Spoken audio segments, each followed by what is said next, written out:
Hello. And welcome to Film Bastards. Hello there, and welcome to episode 443 of Film Bastards. Where's episode 442, you ask? I don't know. We don't know. Where is it? Do you know? You know, don't you? You fucking tell me! My name's Ian Loring, and as always, I am joined by... Matt Foster, hello everybody. I'm Becky Foster, hello everyone. Oh. Sorry. I was thinking, do I say and then, or do you guys say and? And it was like, no, you guys say and, I think. I was waiting for you to say and, but then I just thought, Yeah, fuck it, no, I'll go or for do it. I say and? Yeah, alright, well, no, yeah, different. And! Sorry. So, on this week's show, Mark and I have entered a new era. We're leaving Becky behind. Well, as you make we it sound take like I'm on... leaving. Are you kicking me out? Well, we've entered the new era. Yeah, so, the new era. you know. A new era. The only thing of note, not only out in cinemas, but on, like, anything this week. There's nothing really on Netflix, nothing on Amazon Prime, nothing on Disney Plus, nothing on fucking Roku channel. So, we entered the new era. Mark and I are reviewing Downton Abbey, A New Era. Which will probably be the least ratio of listeners of this show to people who have watched the film that we'll ever have. Yes. There's a possibility. We will be the only people who have watched it. Yeah. So, I definitely don't think any of my audience were Film Bastards listeners, I tell you. Just like before we move on, I had a very fun experience watching it because there was this fucking woman behind me, and God love her. There was an ad for that new Julia Roberts show, Gaslit, and at the end it says only on Stars Play, and she just whispers to her friend, I wonder if that's on Netflix. I was, bless you. And there is a twist in Downton Abbey where when was a line, she literally went, oh! She was so into it, and she was really chatty during the ads and the trailers. I was like, oh god, am I in trouble here? But no, she was fucking wrapped up in the majesty of Downton Abbey, A New Era. So, we're going to be talking about that. We'll talk some movie news, trailers, we got listener questions, and, I've got a good chunk of what we watched. I'm assuming you guys probably do as well, because we haven't recorded in a week and a half, and the last time we recorded, we talked about Basic Instinct, and then, I don't know what happened. We don't know what happened. Do you? No one knows what happened. Don't know what happened. Who knows where episode 442 went? I don't. Talking about Basic Instinct and Showgirls, which we just recorded half an hour talking about Showgirls.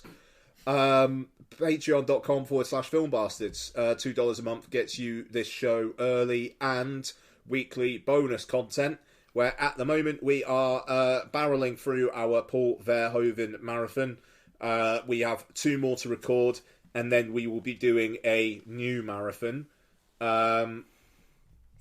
We'll announce it. What? Secret marathon, yeah. We will announce it in a couple of weeks. But it's going to be fun. So, we are a Pod Syndicate podcast. Do you know who else is? Twin Troker vs. Punter, Entertainment Landfill, The Iron Sequel, His Film, Her Movie, The Rewatch Project. Those are podcasts. We recommend those podcasts. And they are part of the Pod Syndicate network, as are we. Sorry. Let's talk some movie news. Mark, do you have any movie news? Any movie news? Becky, I don't know why I said Mark. No. No one has moving there is rules. supposed to be, wasn't there? Justin Lin has left Fast 10. Fast 10, yeah. And has been replaced by Louis Leterrier. Fair enough.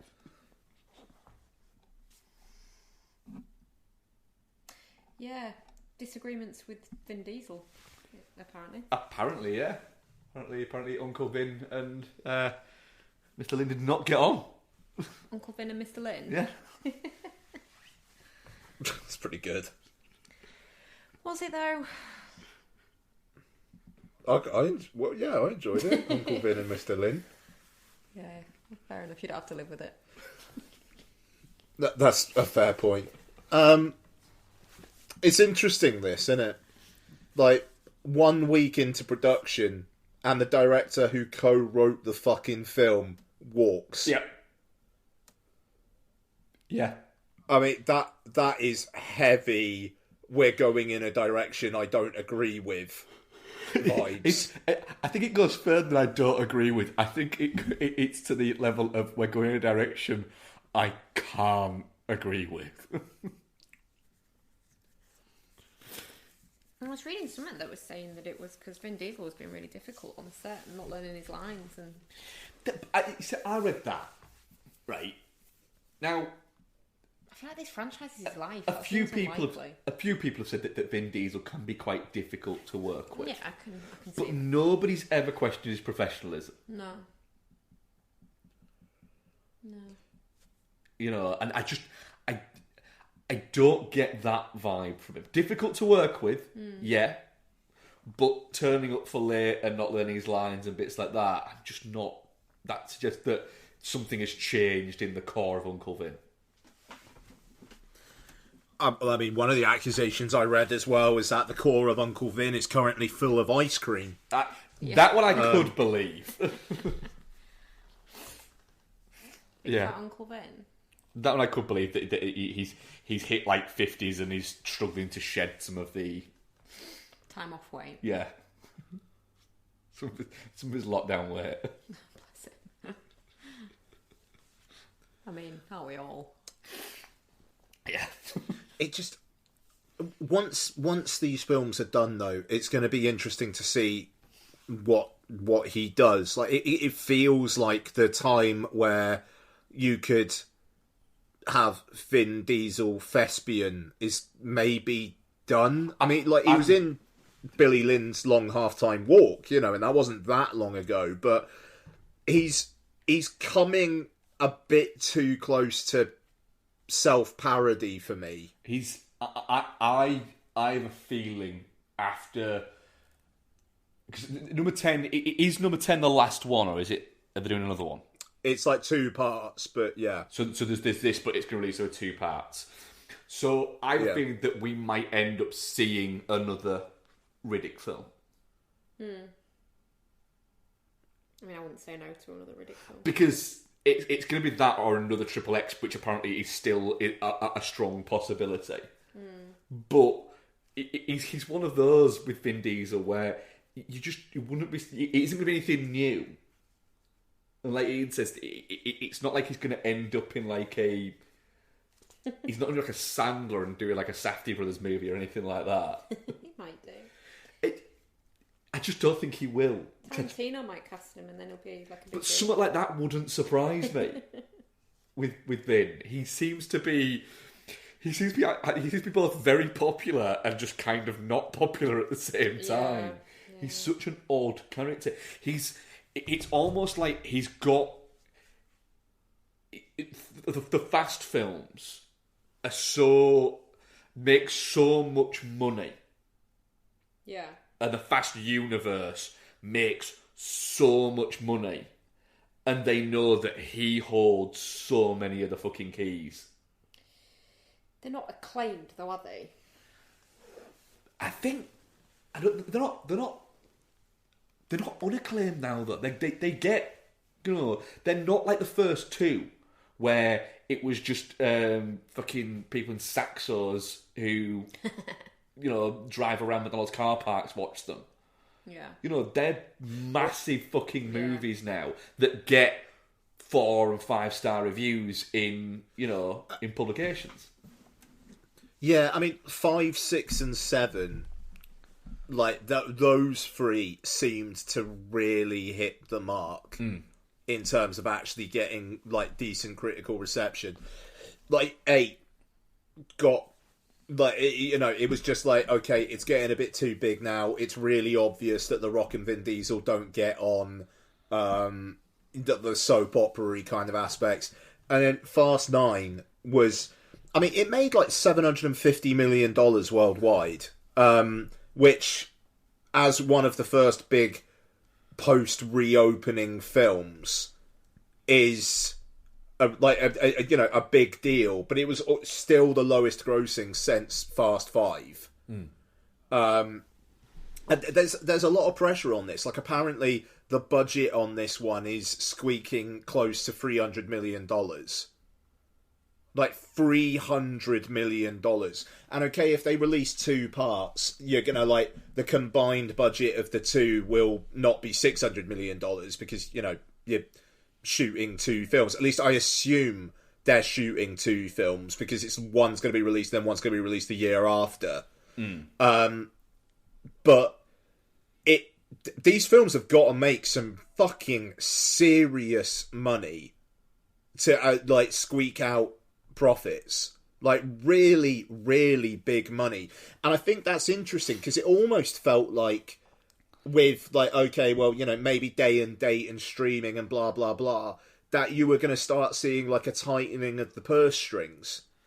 But now it feels like the success of No Way Home has basically made like studio heads go, oh shit, you know what? If you release films in cinemas and you don't let people watch them at home through their dodgy boxes, then we make money.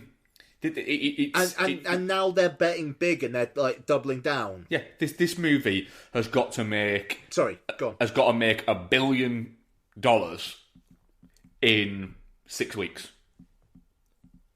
That's what it's got to do.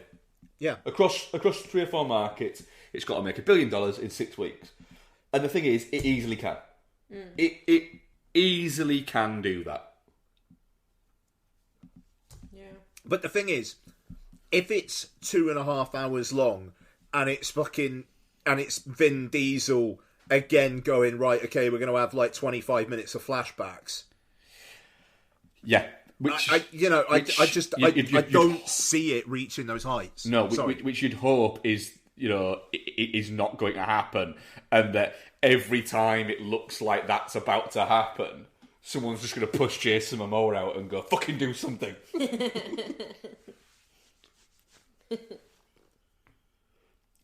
Momoa is the guy who's bringing the charm in this one, I think.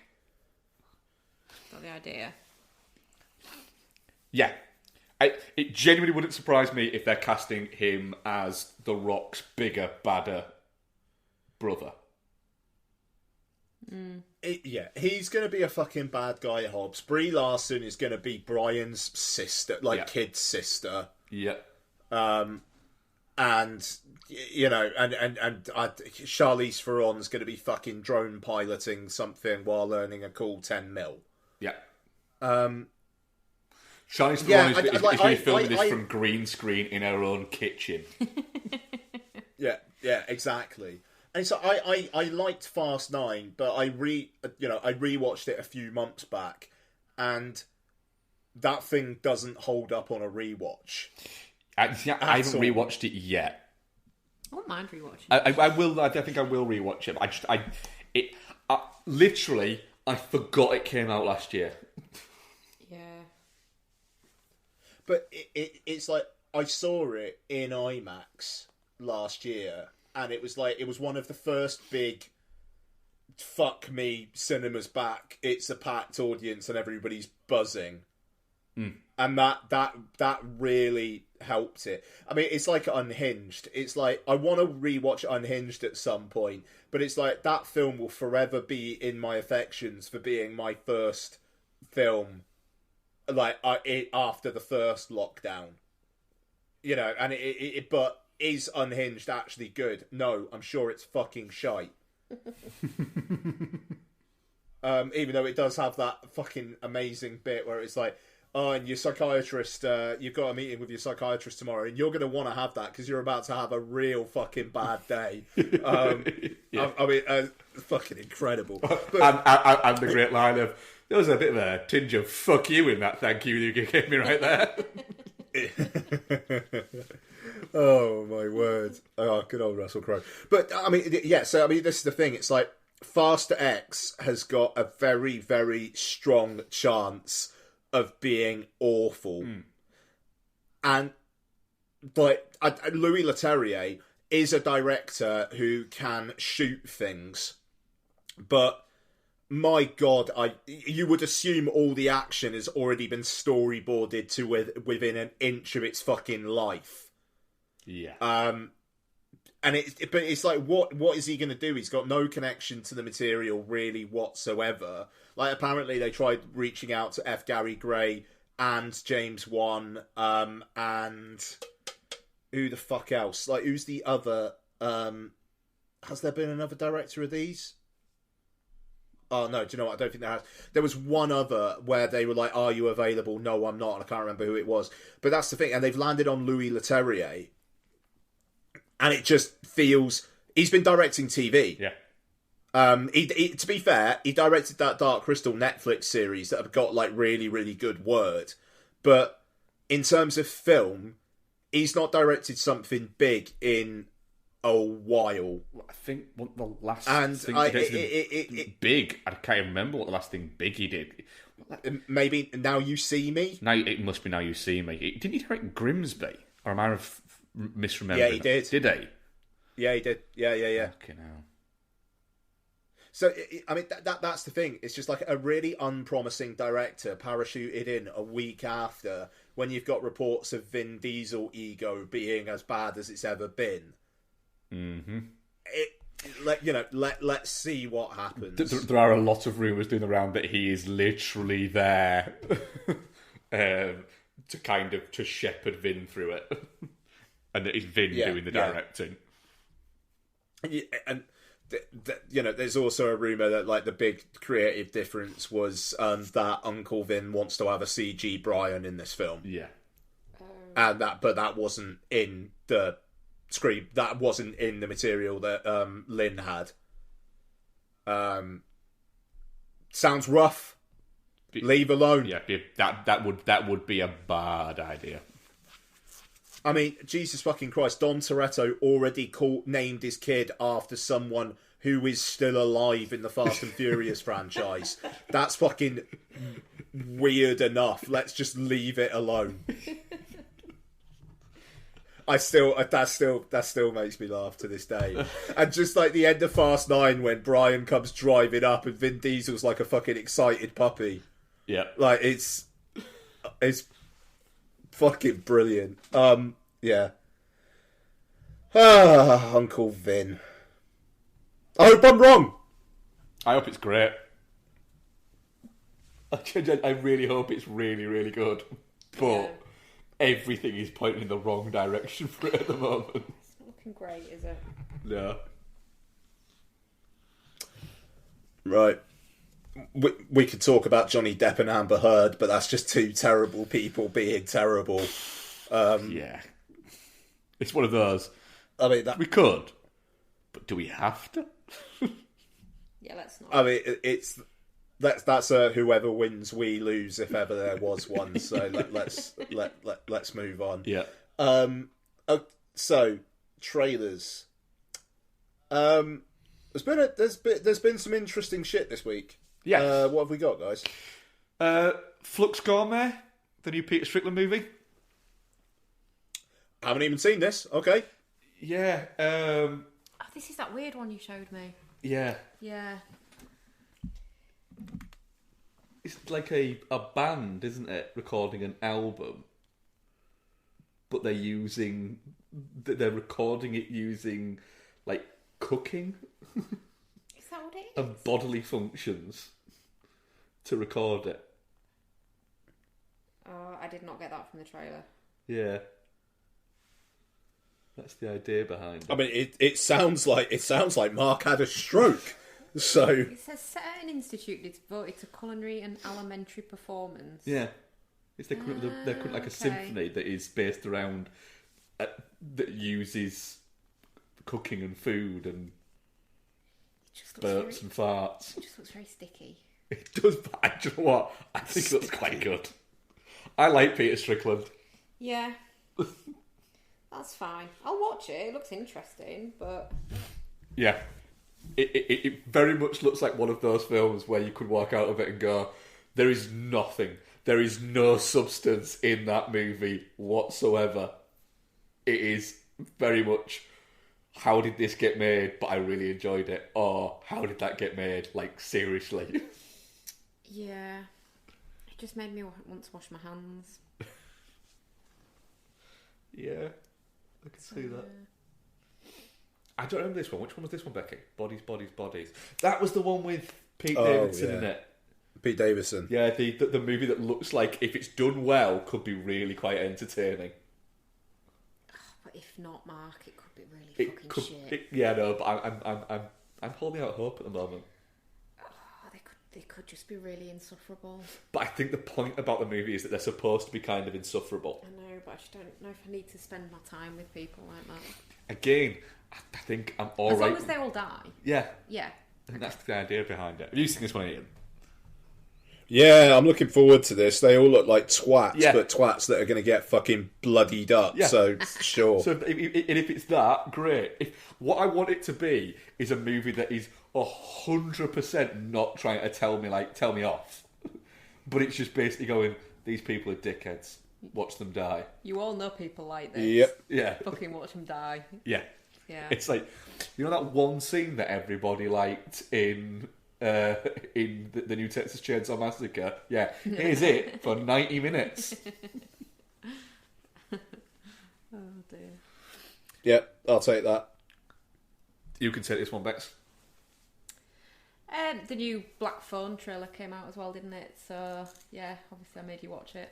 I'm going to stop making you watch things about it or talking about it, though, because you said that how much I'm talking about it is making you not want to watch it. Yeah, when I watch the trailers, I'm looking forward to this.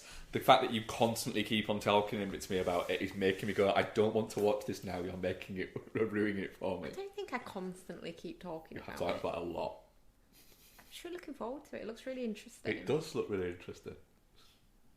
It does have extreme Becky vibes. It yeah. really does, doesn't it? It does very much have extreme Yeah. Becky vibes. Yeah. And it does look like it could be really fucking good, Yeah, it to be does. fair. Yeah. And The new trailer expands on stuff and the imagery looks great in it. and the fact that they could have released this at any point in the past year. And they've held on to it. And they've yeah. gone, no, we want to put this out.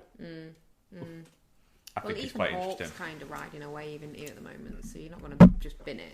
Yeah, Ethan Hawke is riding the biggest wave he has since like 1997. I'm He's really like if fucking Oasis here for came it. back now. Yeah, I'm so here for it. I love Ethan Hawke. I mean, this is the thing. It's from producer Jason Blum and from the writer and director of Doctor Strange, starring like one of the men in the moment, like you say, Ethan Hawke. Like, it's timed really well. And just the idea of getting a film like this in the summer movie season is cool. And as well, it's Based one on a of book by Stevie's Lad, isn't it? is it Joe? Well, it's not Joe King, is he? Because that would be joking. So I think he's Joe Joe Hill. Hill. Yeah. But it's Joe King, wasn't he? Yeah, he is. Yeah, Yeah. but that's joking. So he goes by Joe Hill. I know, I'm just saying. But as well, the fact is, what Jason Blum does is really clever here. Is this movie's under $20 million Yeah. to make? That's what it cost. But could in the right circumstance, released at the right time, could easily make $100 million. Oh yeah. So it's not that big a risk holding it back. No. Old Hawkeye boy's gone for points on the back end there, I think. Oh, without question. So I think he did that with Sinister Yeah. as well, and it's like, and I think he did with The Purge. Like, he does well off of those films. Ethan Hawke's cool, man. Like he'll do the paycheck gigs, but he'll do them well, and then he'll just make interesting shit. Yeah, and as well with the paycheck ones that he does. So like Sinister, it isn't like he turned up, did Sinister, fucked off. He did the horror festival circuit for it. He tried getting it. He basically used the fact that he's Ethan Hawke to get it kind of into publications that it might not have necessarily got into. It's fucking great. It's Sinister as well. And it's a good film. So dark. One of the best jump scares that I've seen in recent films.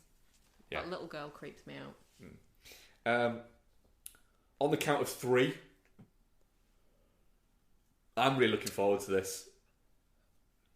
Yeah, this looks like it could be fucking good, eh? It looks like it'd be really good and really just like fucking just like emotionally bleak.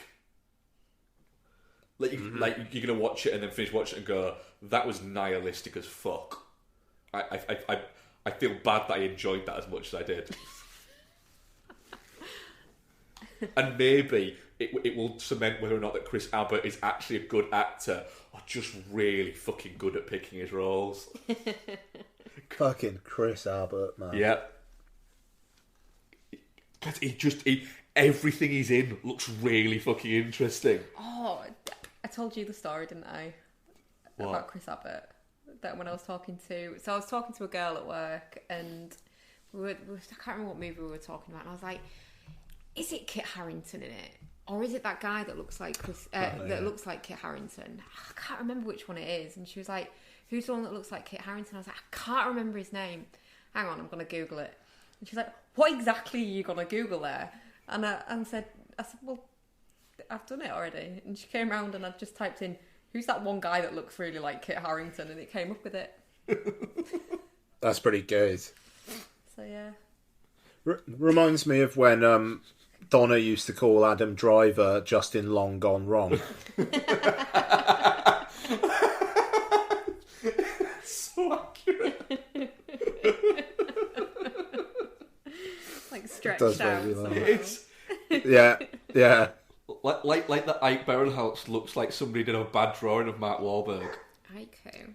Oh, no, I mean, no, Ike Barinholtz looks like Mark Wahlberg's face was set on fire.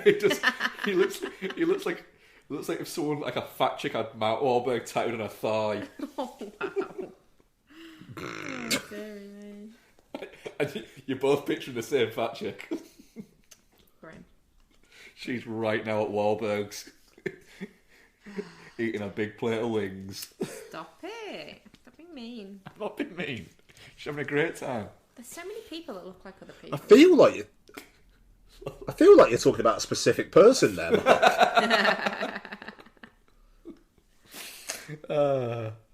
Yeah, I'm very much looking forward to On the Count of 3. Yeah, it's 2 actors that I actually quite enjoy spending time with. Who's the other one? It's like Mohammed Abdul, is it? What's his name? Jared. Which one am I thinking of? I'm thinking of the guy of Article. What is it that you were watching? Archive 81. He's in something that's coming up. I saw him. What's that guy been in? Archive 81. Oh no, you've gone off it now. I have, yeah. Mamadou Ati. That's the guy I was thinking of, but this guy is Jurassic World. That's what I saw him in the trailer for. We watched the trailer for that, didn't we? The new trailer for that. Yeah. It's not as good of a trailer as the last one. Did you not like it as much? I just want it. I feel like that trailer, I'm going to see it in front of every single fucking film, regardless of how big the film is, until it comes out. Like, we've now got about 4 or 5 weeks of just Jurassic World trailers continually, and I'm looking forward to it, but fuck me. Like, I am getting sick of that trailer. Like, Top Gun Maverick, I see it, not that much, though. And that film has been on the shelf. Yep. And I'm not sick of that trailer at all. Jurassic World Dominion, just fucking stop showing it to me all the time, please. Jesus Christ. Yeah, I mean, it's gonna draw. It's the new out. Morbius. It is the new Morbius. Except we're not going to be watching it for 2 years, luckily. It looks like an awful lot going on, and there also is a shot that literally looks like it's directly lifted from Gemini Man. Oh, the fucking motorcycle. Yeah. And the shot on Gemini Man looks like a shot that is directly lifted from one of the Bourne movies. Sure. Yeah. It's like the one guy that they send the storyboards to, he's just gone, yeah, fuck it, I'll just draw that again. You fucking go. Yeah. Stick a dinosaur in there. Yeah. Why's a dinosaur on a motorbike? Ah, shit, I'll rub that out. There you fucking go. Yeah. No, fuck it, put it back in.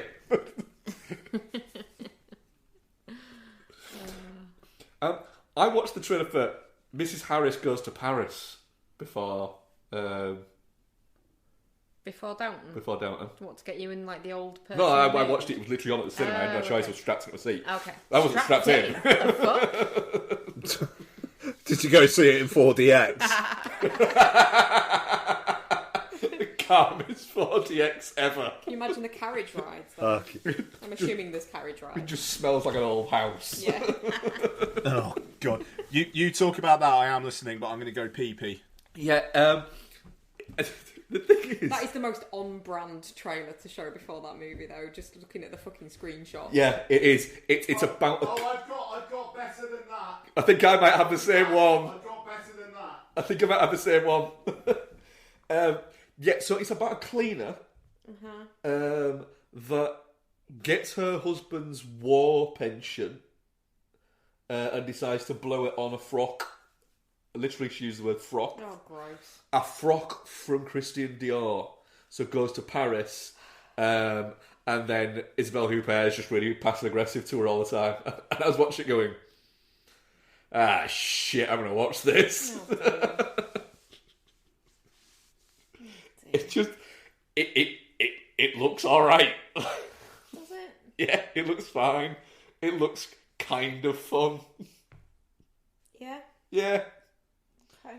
The thing is, I was watching the trailer going, and I was like, do you know what? Occasionally, you need to give these things a go. Yeah, well, yeah. And not everything has to be aimed at rabid film fans. Exactly. So maybe, I was watching going, maybe this is the bit where we start going, do you know what? I'm going to give that a go. It doesn't look offensive to me.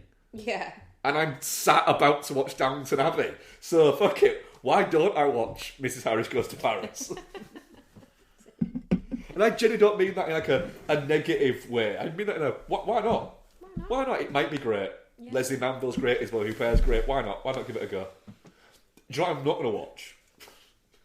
Ian, was the more on-brand one you got, the shipping one? No. Oh, God. I want about... What's that? I can't remember what it's called, but it's like a bunch of fishermen who have like a chorus band that sing like sea shanties. Because remember, they were cool. Oh, Fisherman's Friends. Yeah, Fisherman's Friends. In the trailer, there are 3 Fisherman's Friends jokes in the trailer. That's pretty sweet. Right? And I was watching it, and honestly, the trailer felt like it was on for about 20 minutes. All of the people that were in the cinema with me, which were all 70 plus, were fucking loving it. Absolutely loving it. Not as much as that one lady who when what's his name? Who's played Elvis? Austin Butler. Austin Butler, yeah. When it flashes up and says Austin Butler in the trailer, and it to where he is, and I went, "Oh, he's a dish." Oh, bless him. Really? Yes. Also, as well, weirdness of watching the Elvis trailer before Downton Abbey had subtitles. Yeah, you did mention that. Yep. Nice. Nothing else had subtitles. When the subtitles came on, because it was the first trailer that came on, I thought, ooh, that could worth showing that as subtitles. All right, fair enough. I can live with that. I can live with that. Well, I mean, when you're watching Downton in 4DX and the wind's blowing and all over the place, you need the fucking subtitles. But no, just for Elvis, which, by the way, looks fucking brilliant on the big screen. And I bet it does. Not only that, one thing I did notice, either they've tweaked around with Hank's voice, or it is not as noticeably weird on the big screen. It's good. Yeah, it doesn't sound weird. It sounds fine. But that fucker looks like it belongs on a big screen. Oh, yeah. Which one did you have before Downton? Fucking documentary about the Lancaster bomber called Lancaster, which I swear... I don't even think that exists. That's on, like, fucking ITV2. Mate, like, straight up, I thought the interview subjects were all gonna fucking die while they were being interviewed in the trailer. Oh dear. Oh man, it was interesting. What else have we got? Fucking hell. Don't Worry Darling. It looks fucking great. Yeah, it does, doesn't it? Yeah. You can't not, can you? It's like, we're noted fucking misers about Booksmart on this podcast, but fair fucking play. Looks like she's stepped up here. Yeah. It looks fucking great. It does look really good as well. It's it does, yeah. shot by Matty Libatique. Yeah, who Matty Libatique knows how to shoot fucking cinema. Yeah, man. Yeah. I'm this. I hope it's good. For a few reasons. One, because I want it to be good, and two, because I can't be arsed with how many people are going to have to twist themselves in knots if it's not good, trying to talk about how good it is. Oh dear. No, it looks really, really good. Yeah. Yeah, very interested. I mean, I'll watch Harry Styles eat some pew pie any day of the week. In the trailer, yes, there was a lot of that, wasn't there? There was. Yeah. There was. I'm not against it. I'm not against it, no. I'm a man who's definitely not against that. But I was a bit like, alright, we get it.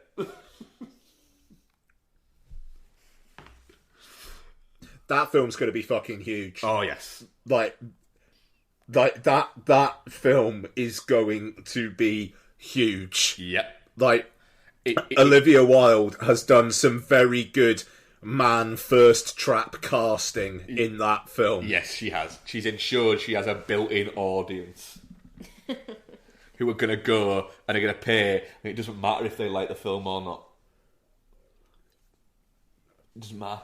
No? No, because they're only going to just Snapchat each other about it, so it ain't going to matter.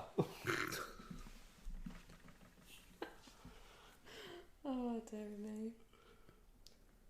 And a film that no one quite knows how you're going to be able to watch a Roku original. Weird Al. Yeah. Yeah. The Roku channel feels like it will cease to exist before the film comes out. Yeah, I'm fairly certain Roku, you can get it on Now TV. I'm fairly certain Roku stuff comes on Now TV. Okay. But what is there? There is actually a few series on it. Like Kevin Hart's got a series on it, I think. He does? Called Die Hard. I swear that was originally for Quibi. Yeah, it was. Roku bought all the Quibi stuff. Right, Roku bought the Quibi stuff, right. So do they have the fucking Sam Raimi one? The Golden Arm? Yeah. That's on Now TV? That's it, I don't know. Apparently you get it with Now TV, but I can't find any of it. Oh, fucking hell. Like Sam Raimi did a Quibi series that is basically a film just split up into shitloads of parts about an arm or something. And it's like, yes, I want to watch that. I also want to watch Weird the Al Yankovic story, to be fair. Yeah, it looks good. The Golden Arm Is it about arm wrestling? Sure. Golden Arm. Right, no, that's not. That's definitely not. That is a different film. There is a film on Now TV called Golden Arm from 2021. I don't think it's by Sam Raimi. Hang on. Quibi's The Golden Arm. Why on earth does the Golden Arm exist? Why on earth... Yeah, GQ article. Why on earth does the Golden Arm exist, and why on earth did Rachel Brosnahan agree to star in it? Horror short The Golden Arm, launched on new bite-sized streaming app Quibi, is deeply weird and inexplicably bad considering the talent involved. Okay, so it's a short that was part of a Quibi anthology called 50 States of Fright. 50 States of Fright, yeah. And Brosnahan plays a woman obsessed with her golden arm. I mean, it sounds great. Yep. It's 15 minutes long. I don't know why I thought it was a film. But I swear Raimi directed it. Yeah, written, directed, and executive produced by Sam Raimi. Anyway, what were we talking about? Weird Al. Sorry. Yeah, Weird. The Weird Al Yankovic movie. I'll play this now. I'm playing... Right, so I'm playing a bit of it. She just coughed on her golden arm.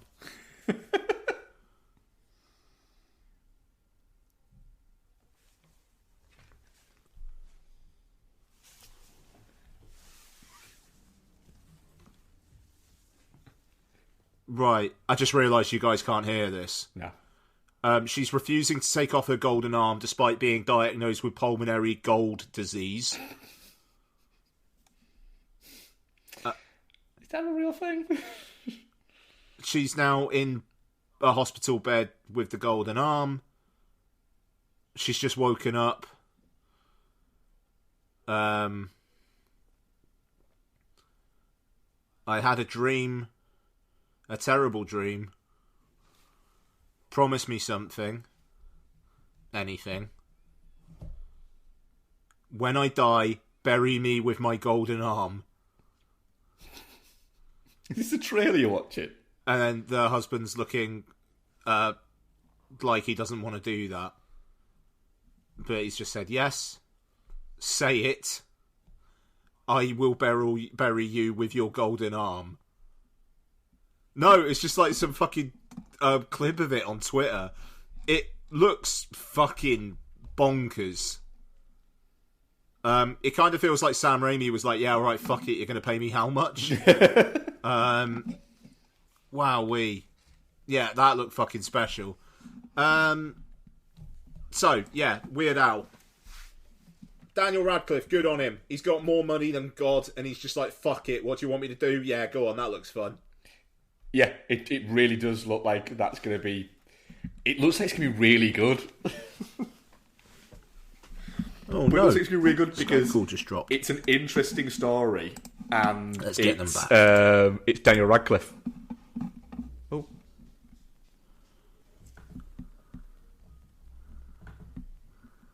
Hello? Still rolling? Still rolling.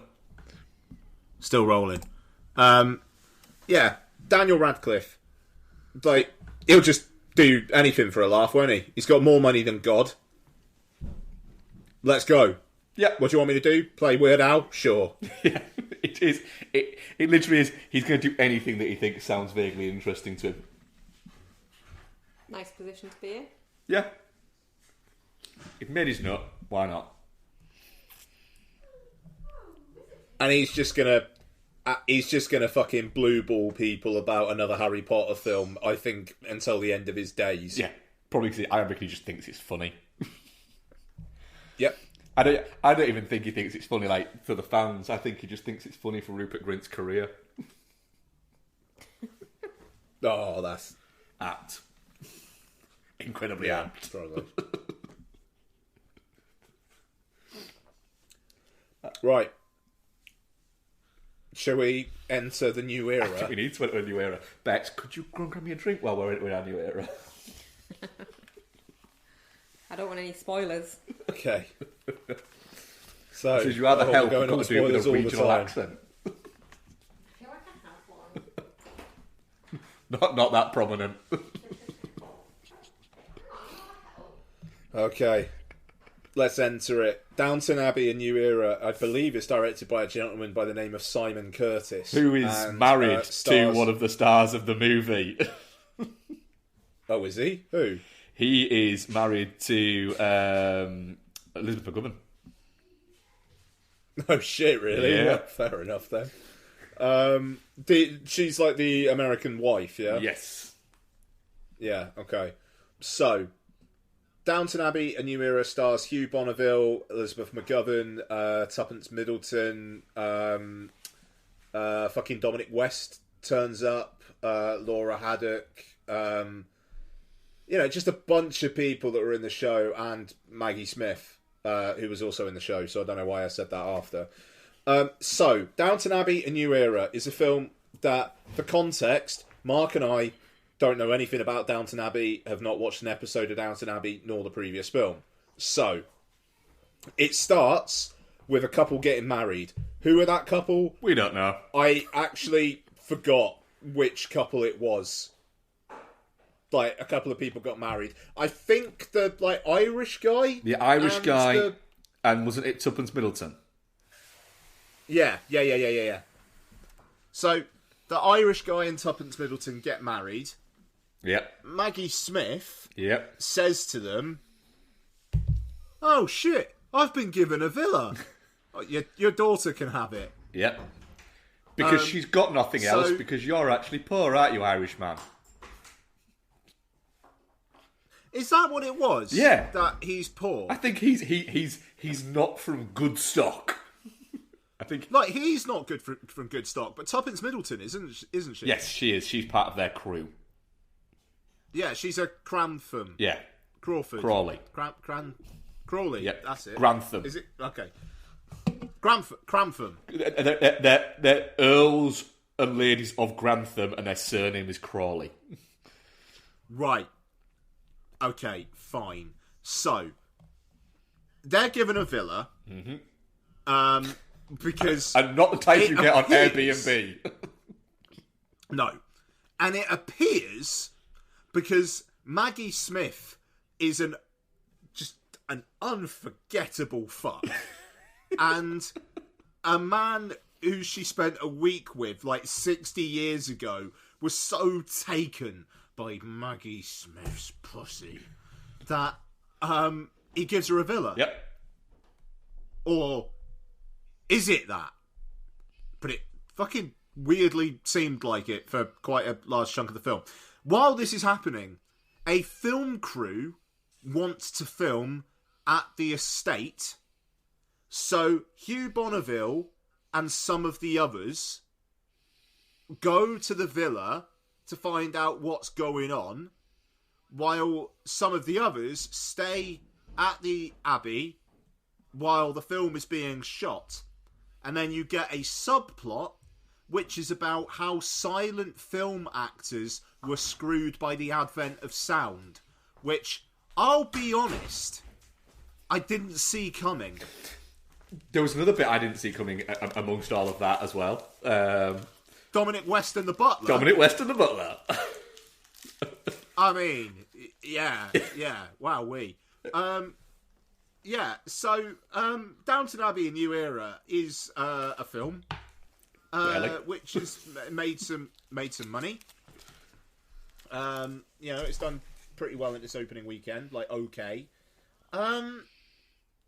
Mark, Downton Abbey, A New Era, how would you say to it? For a start off, it's long. It's so long. Mm-hmm. It's just, it never ends. And you can tell... It's got Lord of the Rings style false endings. Yeah, and it's very TV-y in the sense that no scene is longer than a minute and a half, 2 minutes. Every scene happens and then it's like that. Let's move on to the next one. The thing is, I'm trying to be careful because it's very much not for us, but it's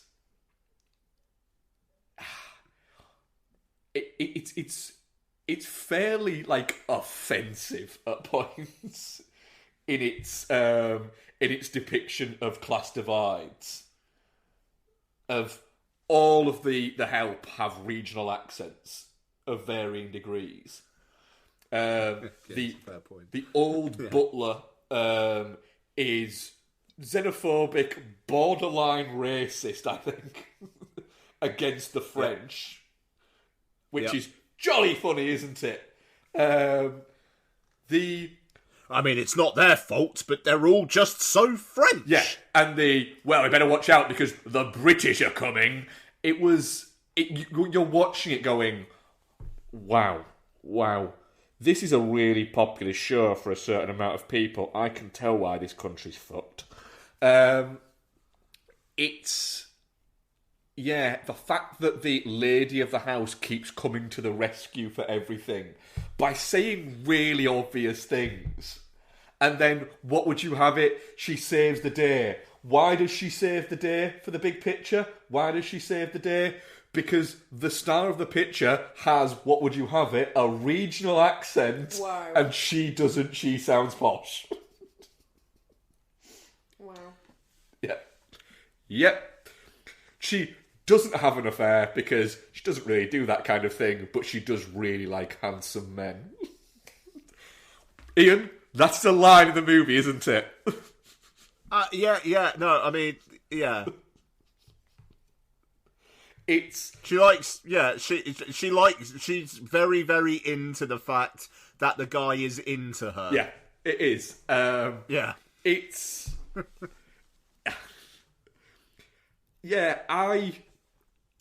The thing is, there was points at it that I found like vaguely interesting, but it is the least amount of like peril or anything of a movie I've seen. Yeah. It is a movie where they've gone, right, we can't have anything too shocking happen because then somebody in the audience might have a heart attack and die. Yeah. So it just ticks along at just this incredibly tepid pace. And then occasionally has a moment that makes you a little bit sad, but you know it's all going to be fine.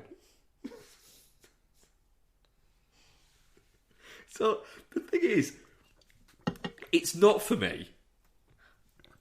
I think it's incredibly patronising to the people it is for.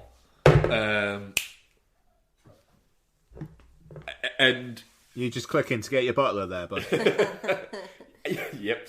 Yeah, it's incredibly patronising for the people it's for, and yet... Well, hello there, sir. Hello, Mr. Foster. What can I get for you? And yet further highlights this weird fetishising of the upper classes that is going on in modern British cinema and TV. I mean, I don't see how that could have anything to do with the fact that all of the people writing modern films, modern British TV and modern films are, you know, landed gentry or such. Has nothing to do with that, I bet. What do you think to it, Ian? I thought it was alright. The thing is, it's fine. Dominic West is great. Dominic West as just like horny actor who wants to fuck a butler. Like, why not? Yep. Look, I mean, I there is an easygoingness to it where I think you could see why people would watch this of a Sunday at 8 p.m. on ITV and just be swept along with it. Would I be one of those people? No. It's considering that like the tagline of the film is like a cinematic event, which is tied into the plot of the film. It's incredibly uncinematic. I mean, like you said, Mark, the choppiness of the scenes is cut like a TV show. there's really barely any sweep to it whatsoever. It does feel like it could have been a Christmas special where they go abroad. Yep. Because they're not even abroad that much. But I mean, I could see... I'm sure for fans of Downton Abbey, like my in-laws are going to go and see this on Friday night, and I think they're probably going to have a lovely time. And it's like, fair play to them. They're massive fans of Downton Abbey, and I'm sure it's going to fit the bill. In terms of like what it says about the country and whatnot, I think people just like shit that's easy to watch. And this was easy to watch. Yeah, it's too long, but I'm not a fan of the show, so I'm not surprised I thought it was too long. Believe me, I'm not like 5 out of 5 in this on Letterboxd or anything. Jesus Christ. But it, considering that before I went to see it, I literally WhatsApped Mark saying, right, Mark, just to confirm, the call's dropped again.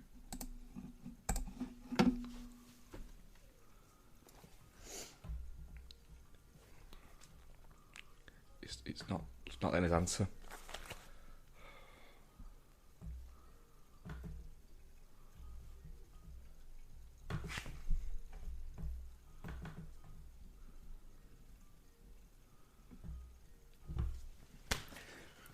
While I'm doing this, could you message Ian and say that it's not letting us answer or something, please, Pep?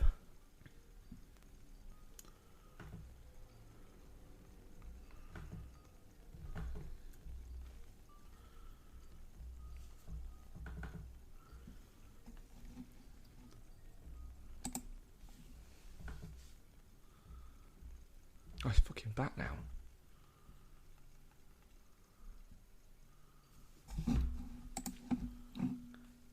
Hello.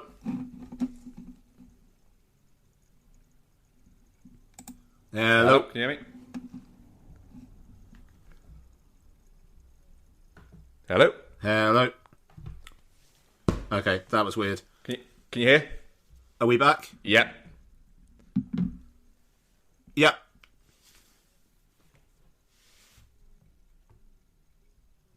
Hello.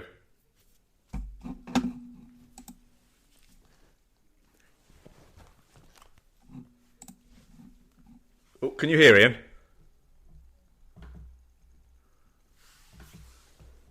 What? Oh, I wondered what that was. It's the camera, isn't it? Hello. What? It doesn't matter. Oh, are we back? We can hear you. Yeah, can you hear me? Yeah. Yeah, you can hear me. I can hear you. Ah, cool. There we go. Okay. I'm on my hotspot on my phone. I think my Wi-Fi's being funny. So shit, where was I? You were saying you're not giving it 5 out of 5 on Letterboxd. Yeah, thank you. Yeah, so I'm not going to give it 5 out of 5 on Letterboxd or anything, but I had a perfectly fine, really hungover and not enough sleep time, and considering that before I left for the cinema, I text you guys and said, right, Mark, just to confirm, you are watching Downton Abbey: A New Era, yes? Because I was that much, I really don't have to see this. And I'll be honest, I missed the booked showing I had at Odeon, could only watch it on Saturday afternoon, and had to pay £9 to go see it at the fucking showcase. I mean, you probably should have just messaged me and said, I'm Like- not making this. No, but it's dedication to the cause and also dedication to the bit that we are literally reviewing Downton Abbey: A New Era on this week's show. So apparently Maggie Smith was basically revealed as dying in the last film, which I think makes it make more sense that it's like, it did feel like, alright, she's very, very old, but she doesn't necessarily seem that sick, and then suddenly She dies. she's dies. Which- like she has that goodbye scene. I will give her credit. The goodbye scene was not great, but the Jesus Christ, I can't hear myself dying was quite a funny line. Yeah, that was a good line. That was a good, and that's the thing. I feel like that character was probably good fun in the show, like crotchety, like older arm of the family who doesn't give a shit anymore. Yeah, I bet Maggie Smith can do that in her fucking sleep. Mm-hmm. And yeah, I mean, like, you know, the silent actors getting fucked over by sound thing. I mean, that was a real thing, and it did affect. It did affect a lot of silent movie actors, like internationally. And I mean, like, I did find it funny that it was like, oh yeah, Mrs. Grantham has given me an idea which is going to save everything. What's that then? Put on an American accent. Yeah, which you knew was what was going to happen, didn't you? Yeah. Yeah. So again, it was just don't talk like you. Yeah, I mean, I don't know. I thought that was just like that. Definitely piqued my interest during the bits where it'd be cutting back to France, and it was like, well, is he or isn't he a bastard? Yeah. Even I did feel sorry for the fact that, like, that French guy, the end of the French guy's arc is he thinks he has a half brother. Yeah. And then they prove that he's not his half brother, and they never go back to him. They still and take the reason the villa. why he didn't put up a fight with the villa is because he just thought he was his half brother. Yep. So the moral of the story is horrible. It's just horrible. It is literally these people who have a bunch of people to do everything for them land on their feet all of the time. Get more shit. Yeah, it literally is. It is. Look, the upper classes will always fail upwards. Yeah, I mean, I can't dispute even that. With the incredibly patronising bit at the end where fucking Hugh Darcy's like, well, couldn't you get your servants to do it? It's like, why can't you get the actual family who are there to do it? Yeah, well, yeah. I don't know, but it's nice for the servants to dress up. It is. In a while, that isn't incredibly patronising thing of it's nice for them to pretend before we make them clear the table after you've all gone.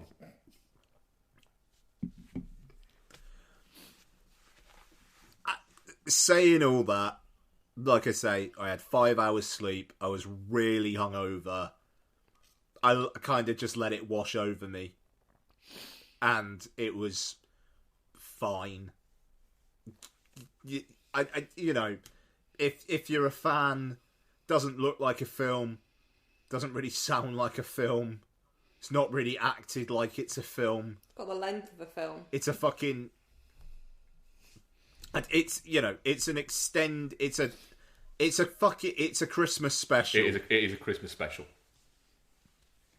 But they've stuck it in the cinema, and it's going to make some bank. Yep. So, you know, if it's the thing that gets older people actually comfortable with the idea of, like, going out to the cinema again, great. You know, this will be a lot of people's first film not post-COVID, because we're still in COVID, but post-lockdowns.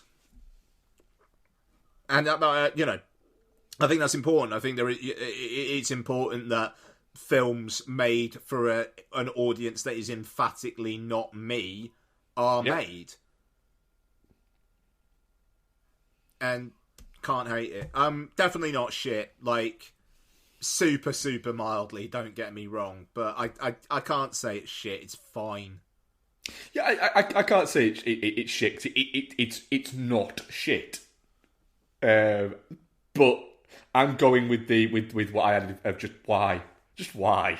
I don't even get how this is popular. There's nothing there at all. It's the milkiest of tea. I mean, that's a lovely way of expressing it. Yeah, absolutely. But I mean, you know, it's being built on like multiple series of TV where people know these characters. You know, it's like I say, you got that wedding at the start. It's like, I'm sure this is a fucking great moment for people. And when it's like the shot of like going up like or down the aisle, up or down the aisle, and seeing faces. It's basically going, these are the people that are going to be in the movie. Yeah, or maybe like, here's some of the people from the TV show who aren't going to be in the rest of the film, but hey, look, they're here. You know, like it's that kind of thing. I'll be honest, that church, for some reason, I thought that church was Downton Abbey at first, and I was like, that's not very big. And then when they revealed Downton Abbey, it was like, oh fuck, that's big. Yeah, I was a little bit like that. And then when they started going about where Hugh Dance started going, oh, we're going to go to the theatre, we're going to go to the cinema in Thirsk. I thought, wait, what? Thirsk is down the road from me. What the shit? Look at you fucking landed gentry. Well, we do live around that kind of area. Go on, click for your butler again. I can't, he's blowing Dominic Weinstein our fucking spare bedroom. What was that, Mr. Foster? My mouth was a bit full, sorry. Oh, fucking hell. Okay, so I'm not gutted I didn't go to see it. The new era is over. Sorry? I said I'm not gutted that I didn't go to see it. I bet you're not. So, the new era has ended as swiftly as it begun. Can I ask a question? Is that TV show still going? No. It's not, it's finished. Do they maybe do Christmas specials still? I don't know. I don't think so. I think they ended the show and it's just the TV now. Right. The films now, even. Right. Cool. Why were you going to watch it? I was just curious as to see if this was like something that was getting a new TV show going. You know, like what's her name? Mary, the new lady of the house. Yes. Was like the first husband that she was talking about. Was that Dan Stevens? Dan Yeah, Stevens. it was. Yeah. Fair enough. He died in a Christmas special. I remember that being quite a big deal. Because that's the thing. It's like the husband, her husband is away for like the whole film. I don't think you see him at all. No. And it's like, was he played by someone who's been cancelled or something? Like, what was that about? That was very weird. Who is her new husband? God. Fucking hell. It begins. You're going to be like... Oh, shit. Ansel Elgort. Ansel Elgort was in it. No, No, Ansel Elgort was not in Downton Abbey. Oh. Downton Abbey, Lady Mary's husband. Henry Talbot. Oh, Matthew Good. Matthew Good. Yeah, he would have turned up for it. Why is... Okay, well, here's an article. Why is Matthew Good not in Downton Abbey 2? Because he's a brick. Because he's what? Because he's a brick, apparently. Okay, well. Apparently he was too busy shooting The Offer, the Godfather series. Yeah. Odd one, Matthew Good. Okay. Very odd one. Yeah, okay. Very good actor, but apparently just an absolute pain in the ass to work with. He, so he first appeared in the 2014 Christmas special, later promoted to a main cast member in seasons 5 and 6. He was also in the first film, but only briefly. Explaining his absence, he tells people that he's just returned from a business trip. So, yeah, Matthew Good obviously had no contractual obligation and was like, fuck this. Yeah. So, fair play. I also...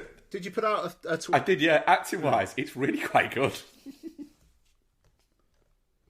Yeah, Yeah. They all wash their faces, don't they? They're fine. Yeah, I did put up all. Definitely not shit, 25%. Touching cloth, 13%. Shit, 25%. And why? Why? 37%.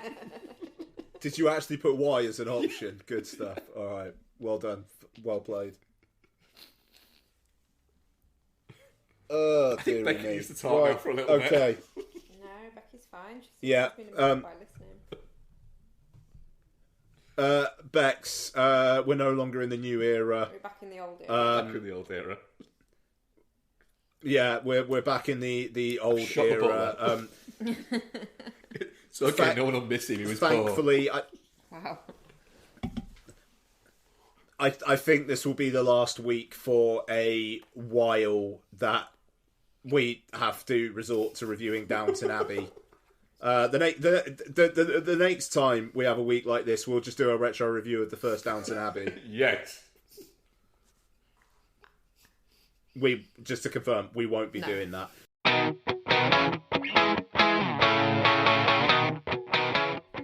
Have you ever wondered what so-called family films will scar your kids forever?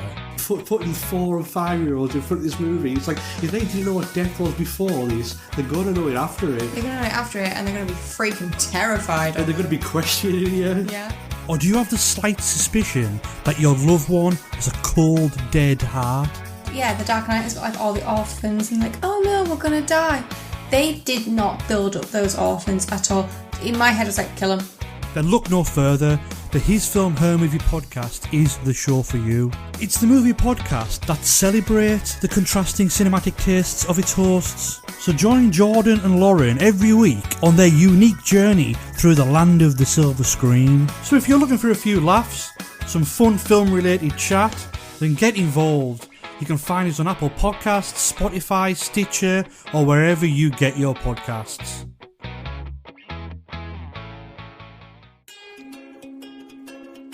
Hey Hannah, I think you really can't beat a good rewatch of a TV show. Would you agree with that, love? Oh, yes, I would. Marvel's Agents of S.H.I.E.L.D. I think during, global pandemics, storms, all of these things, it's quite nice to just sit down and burn through something that you've seen a million times. Absolutely, nothing like a binge watch. Star Trek. Babylon 5. Because you could sit there for hours looking at serial killer documentaries. Absolutely, that doesn't Netflix. make you a weird person at all. It doesn't. Yeah, you could watch documentaries that all seem to be about women killing men. Love you, darling. You could put off watching Daredevil for the 30th time. Harry Potter. But really, you can't beat immersing yourself in the warm jumper of a rewatch of a show or a franchise. A beloved franchise. Lord of the Rings. Twin Peaks. From VHS compilations recorded off television, with the ad breaks, cut out of course, to DVD box sets of Sex and the City and, I don't know, Smallville.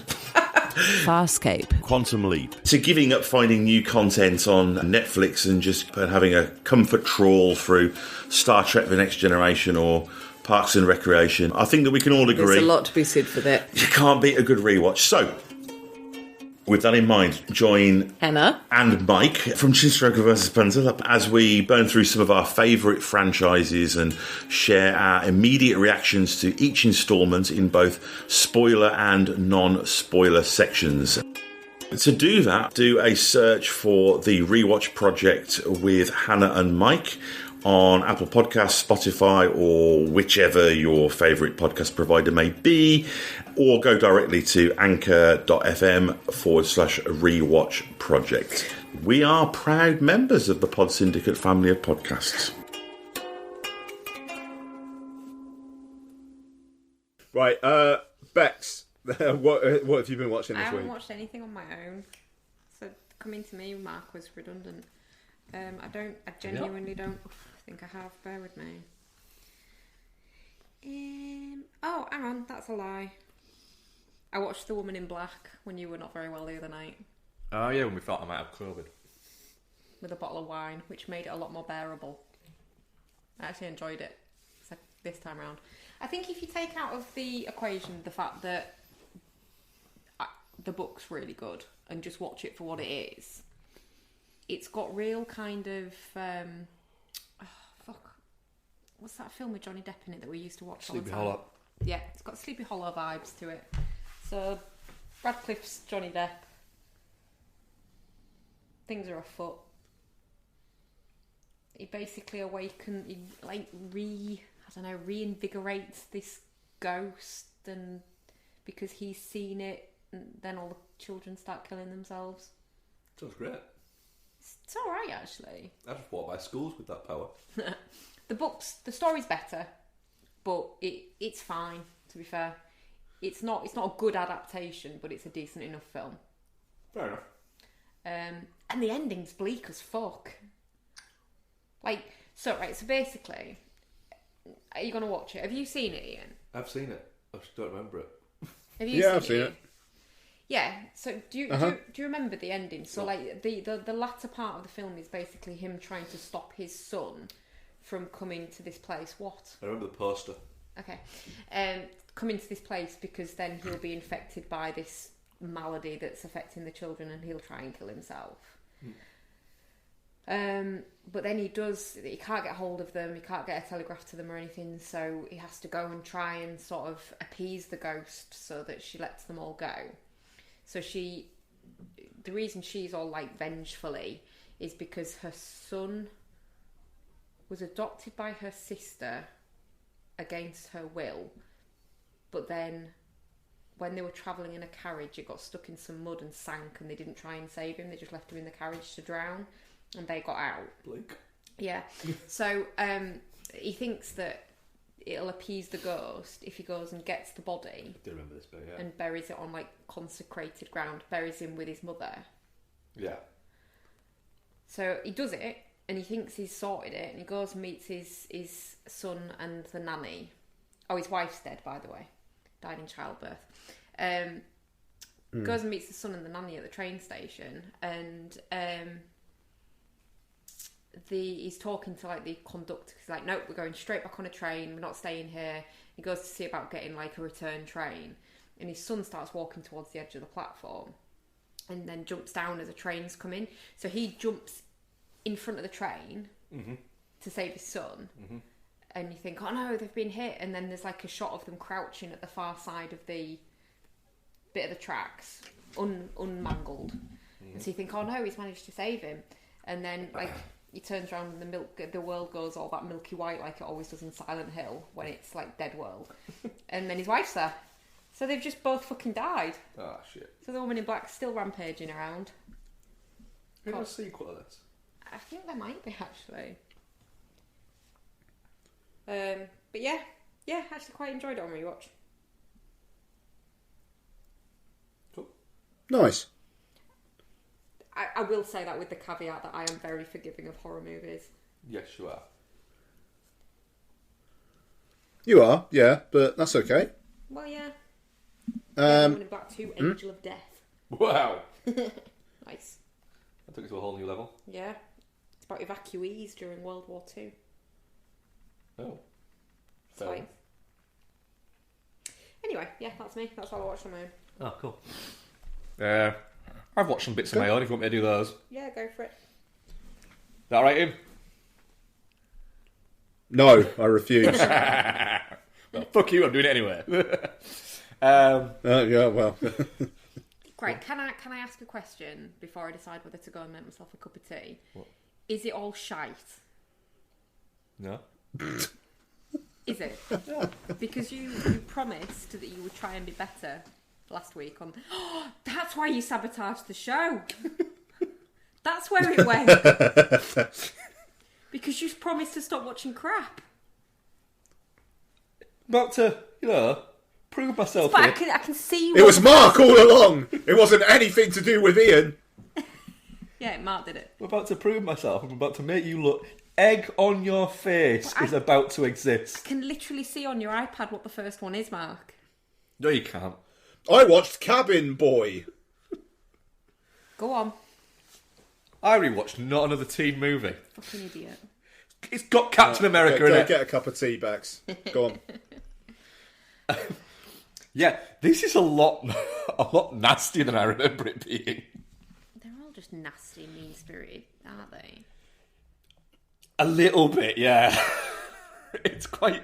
I had enough fun with it, though. It's kind of fun. It is funny, but it is very nasty. And we now live in a world where these type of movies cannot be made. Like, probably a good thing. At all. And maybe it is a good thing. But yeah, so I watched not another teen movie. I also watched Horrible Bosses. What? You did not understand the assignment, did you, Mark? Well, in the bit that we've watched, where we watched some movies, we watched some good movies, didn't we? Yeah, you're not allowed to watch good movies on your own, really. No, I have to watch things like Horrible Bosses. Which I still maintain, there is a strong chance that Colin Farrell should have got an Oscar nomination for Best Supporting Actor for Horrible Bosses. Because he's fucking brilliant in it. Yeah. The bit where he literally wants to fire a guy in a wheelchair because he gives him the creeps. It's just brilliant. I remember that being another horrible, mean-spirited film. It is quite mean-spirited, yeah. I quite enjoyed it. Sorry. I also rewatched, on my own, The Breakfast Club. Okay. Because I've not watched it in quite a while.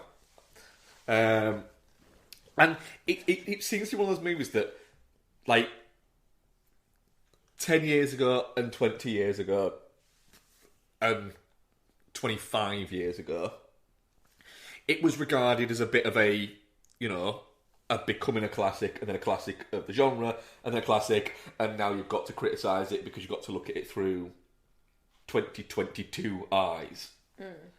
So I wanted to rewatch it to see, because I'd been quite critical of that idea about it. Yeah. You're judging something where the world was completely different. And yes, you can criticise 16 Candles for Long Duck Dawn. You can do that. Yeah. That was wrong at the time and is still wrong now. But it's like the whole Breakfast at Tiffany's thing as well, isn't it? yeah. But there's an element of Breakfast Club of you're missing the point if you are in your mid-30s and you're criticising the way that teenagers are supposed to act because they're supposed to make stupid decisions and they're supposed to have lax emotions because they're teenagers. So I wanted to rewatch it to see if I was actually talking complete, total fucking bollocks when I say that. Turns out I'm not, as usual. Turns out, as usual, I'm right. Yeah, it still holds up. It's still really, really good, really entertaining, really enjoyable. The characters feel like you know them. Like idiot kids. Yeah, like idiot kids. But as well, when you get to like the emotional core bit, where essentially it's a big, it's literally 5 people sat in a room having a conversation about why their lives don't have as much meaning as they think they do, and why they all have different problems. And the emotional beats of that still fucking make sense to it. It's one of those where I think you can see why it still resonates with younger generations, and then seems to stop resonating with people who are watching it in their 30s and 40s. Yeah. Who are the age of, the principal within it. And are looking at it completely the wrong way. But yeah, it still very much holds up. It has a few moments that are a little bit, there's a lot of use of the word fag in it, as there was in a lot of 80s movies for some reason. And do you know what? Still is within a certain age group. But yeah, the thing is, it's never like it's glorified as it. The people who are using it are stupid. Yeah. Yeah. So that's the fair point enough. It's making. And yes, the ending where Ali Sheedy has a makeover and that's what makes her a better person is a little bit tone deaf. Yeah. And I can see why. I can agree. Yes, that is a little bit fuck off. But I think I thought that at the time, like, fuck off. Then they're getting the girl after essentially harassing her all day. Happy with that? No, it kind of makes sense. Girls like dickheads? Yeah, a little bit. I love you. Thank you. Yeah. So, there is that. You can watch it and get that certain amount from it, and it still does fucking resonate. No. Yeah. I still think it's a great film, yeah. I think it's one of those that's of its time. I think going back and looking at these films and finding modern day problems with films that were not made within this society is just a bit like, yeah, you wouldn't say that now, but it wasn't now. Yeah. There is an element of that, and I think you can say that without it being, oh, they were from a different time, they were allowed to call people that. No, they're not. They're still fucking racist. Yeah. Just the sentiments of it all, I think, are different. So yeah, really good. Should we do hours, or do you want to talk for a bit, Ian? Oh, no mind. No, crack on. So we rewatched. Well, after criticising Mark. When did I criticise you? When you called me an idiot. Oh, I do that all the time. So yeah, well, there's not really an awful lot to say about this one. We've watched it a lot and we've talked about it many, many times. We rewatched Urban Legend. As we do probably about once every 6 months or so. Because you quite like it, don't you, Becky? I do quite like I it. do seem to remember you guys talking about this not that long ago. I mean, carry on. I mean, Urban Legend's a cracker. No, I think the whole concept of Urban Legends, like the stories themselves, are always quite like they're campfire stories, aren't they? And as such, they're quite fun and creepy. But then you take a bunch of them and put them in a movie with a fairly fun cast. Yep.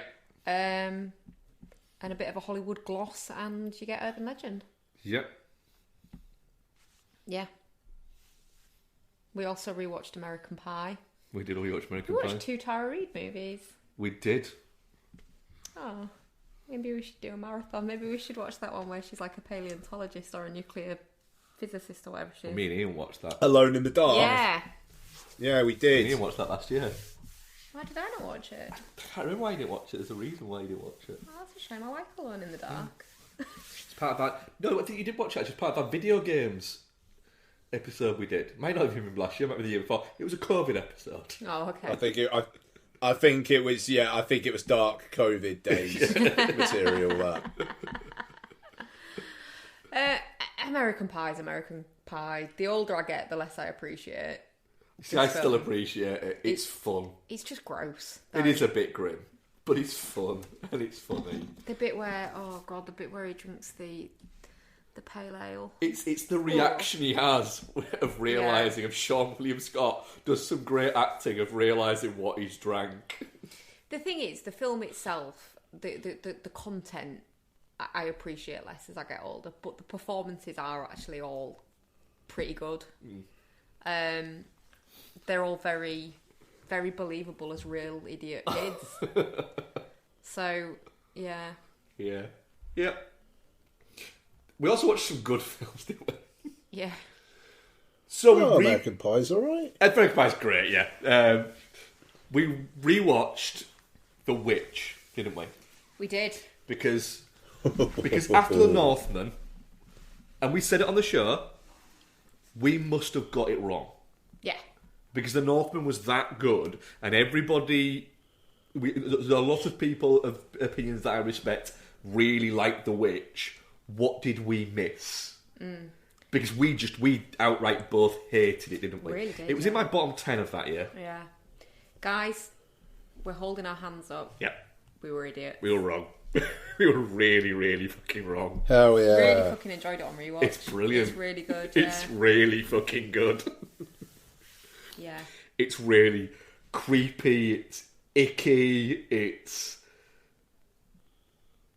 there's a kind of anxiety to it, but I don't mean anxiety. But there's like anxiety is a decent enough word. But like it makes you feel her frustration and fear at not being believed as well, really well. Yep. Yeah, and then it decides to have a batshit ending, but makes it fucking work. Yeah, it really does. Yeah. Yeah. For some reason, like I remember them like the goat talking. I thought the goat spoke, but he doesn't. He just turns into someone who really likes butter. But that was one of the reasons I hated it. But I don't know where I've got that from. Nope. Yeah, we were idiots. Yeah. What about the fact the fucking thing's not in black and white? Yeah, blew my mind that it's not in black and white. I still think it might be. It really isn't. I think it is. No. I think it probably is. No, it's not. That's the next one. Well, for all we know now, that might be in colour. Technicolor. With Devil's style. Yeah. It's really fucking good. Yeah. It's really good. I think it does some good kind of telling off of, like, piousness and shit as well. Yeah. Yeah, and the fact that they all end up fucking dead, and Annie Taylor-Joy just goes off to join her coven. Yeah, living her best life. At the end. Yeah. Clothes on. Yeah. Floating in the sky. Walking around for, is it just floating around? As Those a witch. fucking twins are creepy as hell, though. Yeah, those fucking twins are fucking weird. Yeah. I fucking love the scene of Kate Dickie, like, fucking breastfeeding The crow. the baby, and then it just cuts to the fucking crow pecking at her. Yeah. It's fucking horrific. Yeah. I read a story that Robert Eggers sent her a Christmas card with that image on it. Nice. Which, for anyone who follows like Kate Dickie on any social media, will know that she will have found that hilarious. Oh, good on She her. has Alright. her Twitter game is strong. It is just pictures of her like in shop windows and stuff like that, but just of whatever shoes she's wearing. Oh, fair. Yeah, fucking great. Looking forward to watching the Lighthouse, aren't we? Yes. Yeah. But we've decided to spread them out rather than try to do them all like back to back, because then it gives you the atmosphere a little bit more time to breathe. Yeah. And then we got round to we thought we'd do another set in the same kind of vibe, very atmospheric, psychological, horror-y, didn't we? Yeah, it's been a good week for horror. Yeah. So we watched Antlers. Had you seen this No. yet? I can't remember. No, we hadn't. No, okay, cool. first All watch. right, yeah. I really liked this. Yeah, it was very good. Very good. It's a very bleak movie. It's just incredibly just bleak, and Scott Cooper's very good at doing this kind of movie, of just going, there's no happy ending towards any of this. This isn't one of those everything will be sunny at the end kind of films. You know at the end of it it's just going to be more bleakness. But having it set where it's set, where it's a town that is just dying. Yeah. The kid basically explaining what's happened in the form of that fucking short story that is drawn is fucking haunting. Yeah. But then great creature design as well. Really good creature design. And I think, like I said to you, didn't I, when we watched it, something like this, where they're going to... Where it's a monster one, they either have to not show it and show flashes of it, or show it and it be good, otherwise it kills the film. Yeah. And it's really good, fucking terrifying design. The bit where he's still got his dad's... Like, it's still got his dad's face just hanging off it. Yeah. That's great. Oh, yeah. And the thing is, that could have looked... Really bad. Yeah. Yeah. But, yeah, Scott Cooper very much... He knows how to set atmosphere. Because story-wise, it's quite a... You know, it's not subtle in what it's doing. No. In any way. But I kind of don't think it needs to be, because it's, like, 95 minutes long. And it's just basically a fable of trauma. Did I remember? Do I remember reading? Or we watched the trailer, didn't we? Before we watched it to see if I wanted to watch it. Did I see something in there about Guillermo del Toro being involved? He was one of the producers, yeah. He produced it. It's got a look of a Del Toro. The monsters and stuff. The monsters do, yeah. But yeah, it's as well. Sometimes these kind of, let's be honest, very low mid-budget sort of horror films could often look a little bit too shiny. Yeah. A little bit like they don't carry the bleakness of what they're doing or anything like that. They look a little bit because they're trying to look expensive. Yeah. Without Whereas this, it looks like a proper film. It's well lit. Sound design is fantastic. It's just a well made movie. Yeah, yeah. With really good performances. Yeah.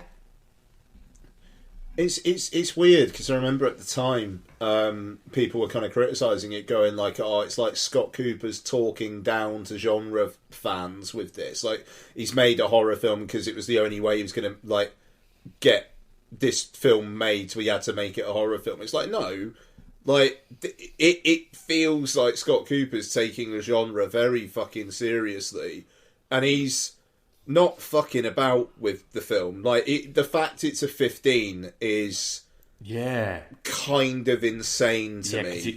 Because it is, you got nastiness, but it's also just incredibly fucking bleak. Like you said, just the whole atmosphere of that town, like, and the hopelessness of the film. It's like, it feels like a film that, like, if I watched it when I was 15, like, if this came out in, like, the late 90s and I watched this, it would fucking stay with me. And, yeah, I was very, very surprised this was a 15. It was like, it was around the time that this was a 15 and Last Night in Soho was an 18. It was like, yeah, just go ahead and swap those ratings round. Yeah. It's an odd... He's having an odd career as Scott Cooper. He is. You know, he's doing he's got another one coming out, I think, later on this year. Yeah. It's a Netflix one that he's doing. In 1830, a veteran detective, Augustus Lando, investigates series of murders in the United States Military Academy in West Point, New York. He is aided by Edgar Allan Poe, a young cadet at the academy. What? that sounds alright, that. Harry Melling is playing Edgar Allan Poe. Oh, shit. And Christian Bale is playing Augustus Lando. And it's a Netflix film. Cool. You've also got Gillian Anderson, Nice. Lucy Boynton, Charlotte Gainsborough, Toby Jones, Timothy Spall, and it's our boy Fred Hetchinger is in it as well. Oh, shit. And Robert Duvall. Well, he's going to be the killer, isn't he? Yep. I am looking forward to that. That sounds great. What's it called? It's called The Pale Blue Eye. The Pale Blue Eye. Yeah. That's fucking hell. That feels like one that, given Netflix's results a couple weeks back, won't be getting greenlit again anytime soon. But go on then. The Pale Blue Eye, Scott Cooper, Edgar Allan Poe. Fuck. Yep. I'm very much looking forward to that. It sounds fucking great. Yes, that was us. Yeah, been a strong week, actually. Oh. Ending on a fucking high there. My word. Right. So, I got a fair bit. So, I rewatched randomly, because I had 3090 in my head. I watched Tick Tick Boom again. Oh, yeah. Just had that in my head, and I was like, fuck it, I'm going to watch Tick Tick Boom again. Obviously, it was very, very high up in my end of year list last year, and it would very much remain there. We talked about it in the recent past, so I won't bore on about it, but it's very, very good, and I'm looking forward to Lin-Manuel Miranda directing again. I thought he got some terrific performances out of his cast, and the dude's got a fucking eye as well as an ear. So yeah, great stuff. I watched just again kind of randomly on Netflix. I did. There's just a few kind of like random fuck it, that's on Netflix, I'ma watch it films this week. Nice. Which, considering I literally think in the episode that was eaten, I said I'm barely watching Netflix anymore. I watched 4 films on Netflix this week. Ocean's 12. So I think I watched Ocean's 13 like last year or the year before.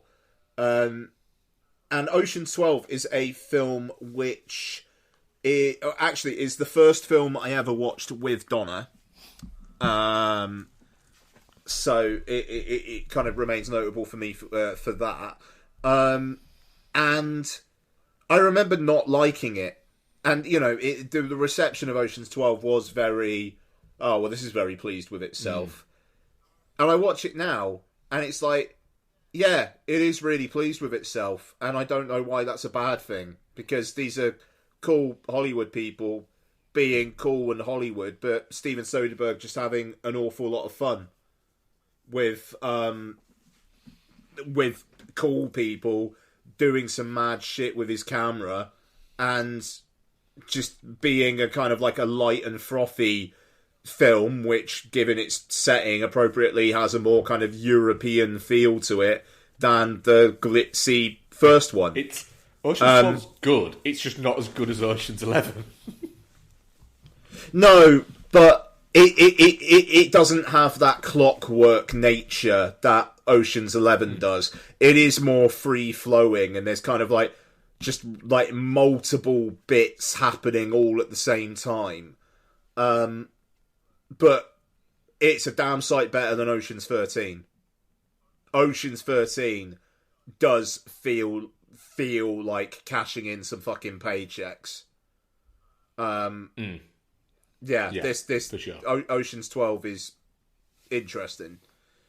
And just the credit at the end introducing Tess as Julia Roberts.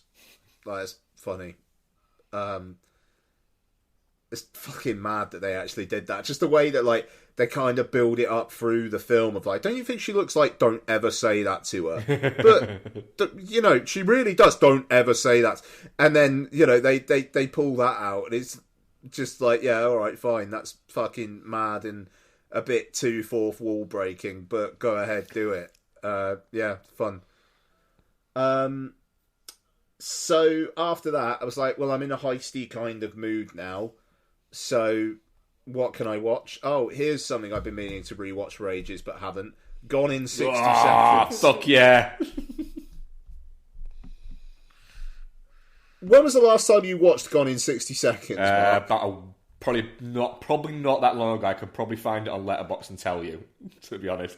I reckon it'll be last year, so you start talking and I'll find it. Fair enough. I thought you were going to say probably last week for a second. It might be last week.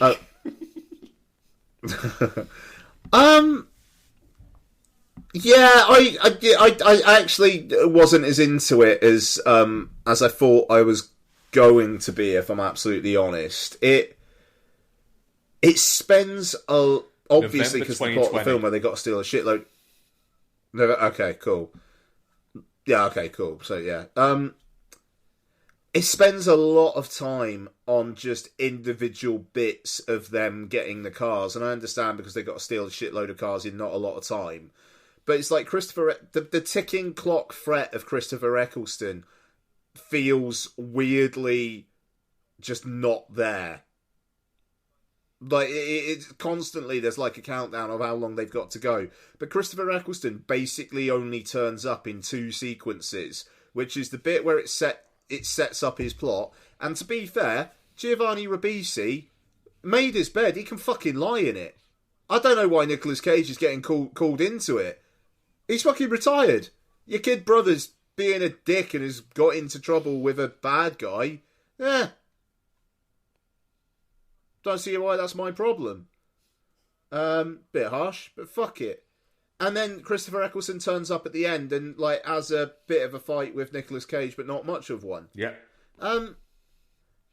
I don't know. It's very much a piece of its time. It's just got so many fucking music cues in it that, and like really of its time music cues. But that is just it's fucking nuts. It's quite long as well. I mean, it is broaching 2 hours, and I really, really liked it back in the day. I was like 15, 16 when this came out, so it was like right in the wheelhouse. But not so much at this point. Of that period, Nick Cage, there is a lot better, I think. But hey, I like the fact that its Wikipedia. I like the fact its Wikipedia page literally has the 50 cars listed and what their code names are. Oh god, of course it does. Oh dear. I like the fact that someone's taken the time to do this. Super fan. I rewatched Hail Caesar because it was on Netflix. I really like Hail Caesar. I think it's kind of low key, a bit of an underrated Coen Brothers. You're a big fan as well, aren't you? Yeah, I really like it. Yeah. It just like it's basically them doing some big classical Hollywood numbers, but then also having one of their kind of like classic man in a bit of a pickle and has to make a decision kind of narratives.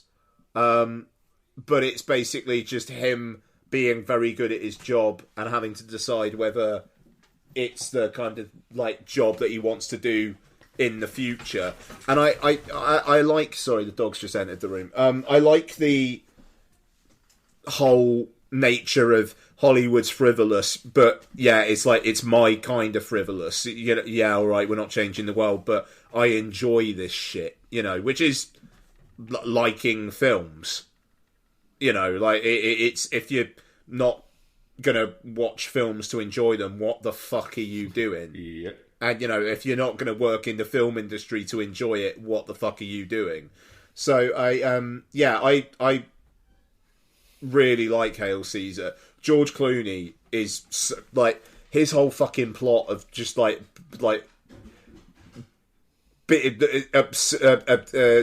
kind of sacrificing himself to communism, but then at the end, like literally, he snaps out of communism by Josh Brolin just slapping him about.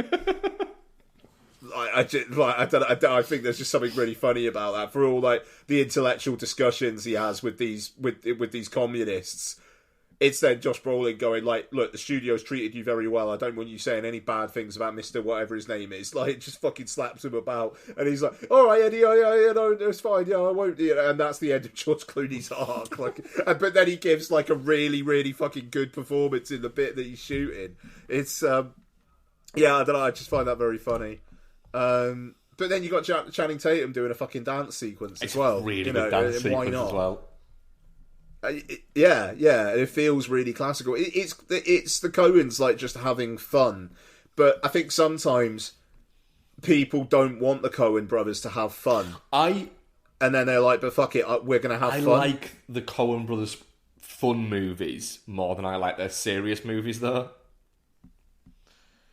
But I mean, this is the thing. It's like Burn After Reading comes out after No Country for Old Men. I think literally the year after, and people are like, "What the fuck was that?" The same thing with Lebowski after Fargo. Yeah, that was like Fargo had won Academy Awards, and then the film they made after it was Lebowski, and people hated it at the time. Yeah, people despised it. It was a bomb when it came out. It got terrible reviews, and nobody went to see it. Which is nuts. Yeah, but So I don't know. I like the fact. I hope they work together. Alden again. Ehrenreich's making a comeback next year. What did you just call him? Alden Ehrenreich, innit? Alden Ehrenreich. Same guy, yeah, him as well. Yeah, he's making a comeback next year. He's got 2 movies out next year. Hasn't made a movie since Solo in 2018. No, because he's in Oppenheimer, isn't he? Have we lost him? What are you thinking of? I didn't hear you there, bud. He's in Oppenheimer. Yeah, he's in Oppenheimer, and he's in Elizabeth Banks' Cocaine Bear. And that maybe she's making about that bear that went on a rampage when he was high as fuck on cocaine. Yeah, he's in that. I can't fucking believe Elizabeth Banks is making that. That's incredible. Yeah. It's a fucking good cast as well. It's just the fact it's literally called Cocaine Bear. It's great. Oh wow, Hail Caesar is great. Couple others. I rewatched Kung Fu Hustle. All right. So they Stephen Chow or whoever announced Kung Fu Hustle 2 is coming last week. Again, this was on Netflix. There's a character in this film that has not aged well at all. The camp one, who they keep on calling Fairy, and he literally flounces and runs away on multiple occasions. Rough. Yeah. Aside from that, it's interesting because like Stephen Chow's character is basically a dickhead until his chi gets realigned, and then he becomes a hero, and like that appears to be his narrative arc. It's a live action cartoon. Like it's fucking ridiculous. It's flimsy, but there's just some fun, mad shit to it. There's a bunch of shit in it I don't really care for, but you kind of get over that because when it's fun, it's really, really fun. That's Kung Fu Hustle. It feels like that and Shaolin Soccer feel like films that have basically been a bit forgotten now. But they were a big deal. And just like the fact that Stephen Chow's first action in this film is to burst a football and say no more soccer is, I don't know, that's some good fucking ballsy, you people know who I am shit, and I respect that. So yeah, Kung Fu Hustle. And the last one is, so I almost watched the Showgirls documentary You Don't Know Me on Mubi last night, but I didn't. Instead, I caught up with The Souvenir Part 2. So, this is the sequel to The Souvenir, Joanna Hogg's film from a few years back, where Tilda Swinton's daughter, Honor Swinton Byrne, falls in love with a guy who works for the Foreign Office, played by Tom Burke, who turns out to be a drug dealer. The Souvenir Part. Do you guys care about kind of like spoilers for The Souvenir? No, I'll spoil it, mate. I will watch it, but I don't care about spoilers for it. Okay, so The Souvenir Part 2 it is basically dealing with the aftermath of his death from an overdose, where it appears to be very shortly after as well. Like, literally, she goes to stay with her parents following it.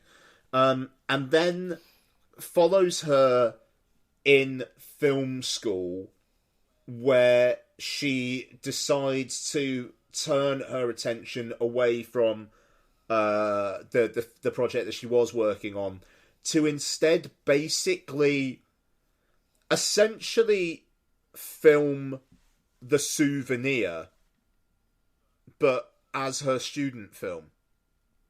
All right. It is very odd. This is kind of like semi-autobiographical, like Joanna Hogg, like coming up through film school and whatnot. But it is her casting people, like her character in the film, casting people to play her and her dead ex-boyfriend. Shooting in what is essentially the same set as like from the first film, and then the actors, like the girl who plays her, is questioning the decisions and going like, but I don't understand why you would do that or why you would feel like that. And it's the character basically having to express, but this is what happened. I am me. I know how this felt. And like the whole, like the kind of how it's difficult to empathise with people, but where the filmmaker, Joanna Hogg, is making a film about her filming an experience she had and other people telling her fictional self how they don't believe her character's motivations. And I found it fucking fascinating. I admired The Souvenir more than I particularly liked it. This is just this like bizarre semi-meta remake / autobiographical film / continuation of a fictional story based on her. And it's not nearly as up its arse as it sounds it is, because it kind of sounds like it is. Yeah, it sounds insufferable. But it felt really natural. And you're just watching this woman trying to work through her grief and being told by people why they feel her feelings in that grief are invalid. Really interesting bit of work. What did you watch on, by the way? An absolute fucking movie.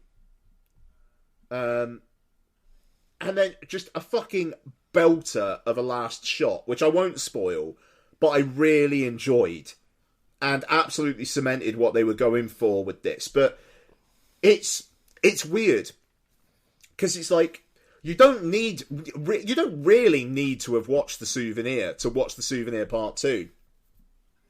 And there's a part of me that thinks it would be interesting if I could wipe my mind to watch The Souvenir Part 2 and not watch The Souvenir and see how I react to it. Because I don't remember all that much about The Souvenir other than the kind of like the main plot thrust of the film.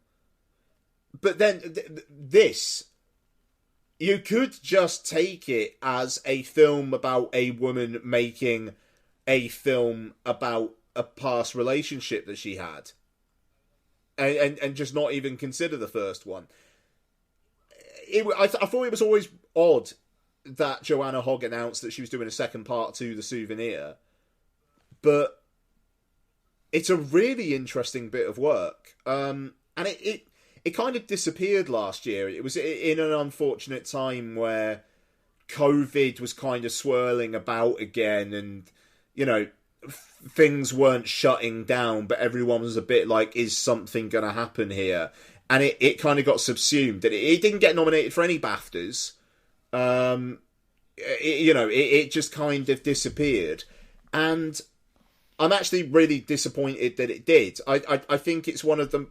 It's definitely, for me, Joanna Hogg's most successful film for me. I find her relatively difficult to get on with, and there are moments in this where it is just like, right, are you trying to make a wanky student film, or are you making a wanky student film because you're making a wanky student film in some aspects of this, which I wasn't entirely sure of, but I thought that for the vast majority of it worked really well. And Richard Ayoade is in it playing a film director who is just the biggest dickhead, and he's great. He gets this like one scene in particular where he's chewing out his editor, and it's fucking great. So yeah, The Souvenir Part 2. I enjoyed it more than I thought. I enjoyed it. I didn't enjoy The Souvenir. So there you go. It's on Mubi. It's really worth your time. That is me, Mark. Over to Twitter. Ooh, right, let's have a look. So I asked the question. In kind of like, because we were watching the Downton. Inspired by Mark and Ian watching Downton Abbey for the first time, which film character would you have as your butler? I did preface that, and you can't say Alfred. Happy birthday, Polly. You want the robots from the original cut of Rocky IV? I do. It's a really fucking good answer. Thank you. Rick Kidd responded with the Terminator from T2.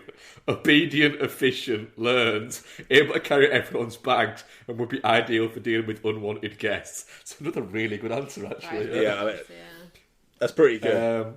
Mike of Chinstroke vs. Punter says Gielgud from Arthur. I don't know who that is.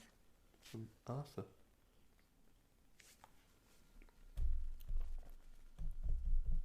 Have you got on Bex?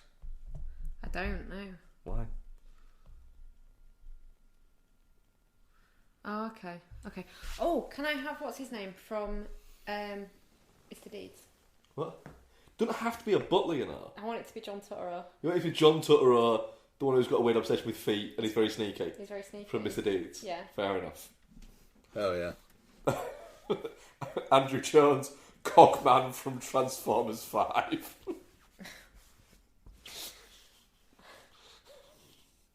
Do you have? I mean, yeah, sure. Do you have one?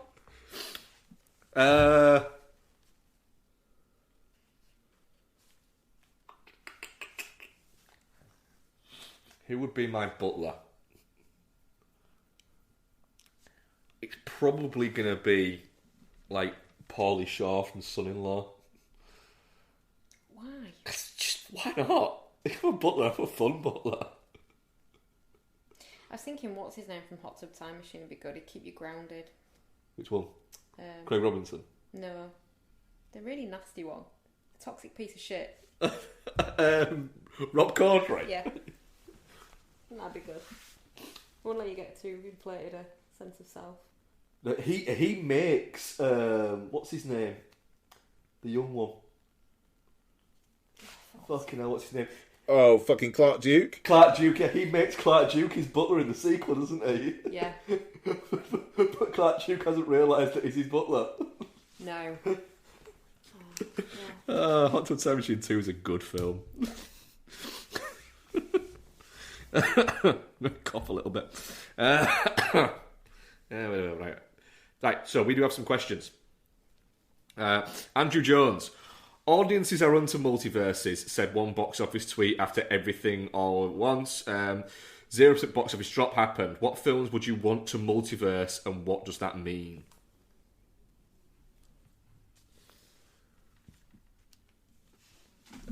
I don't know why, but the first thing that came to my head was Wayne's World.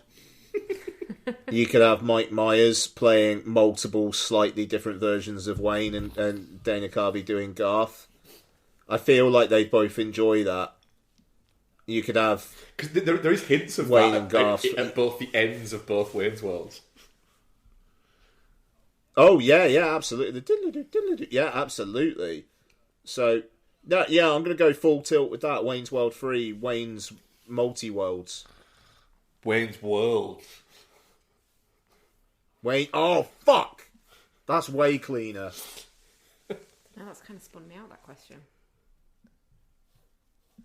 I want a multiverse of all the John Carpenter movies.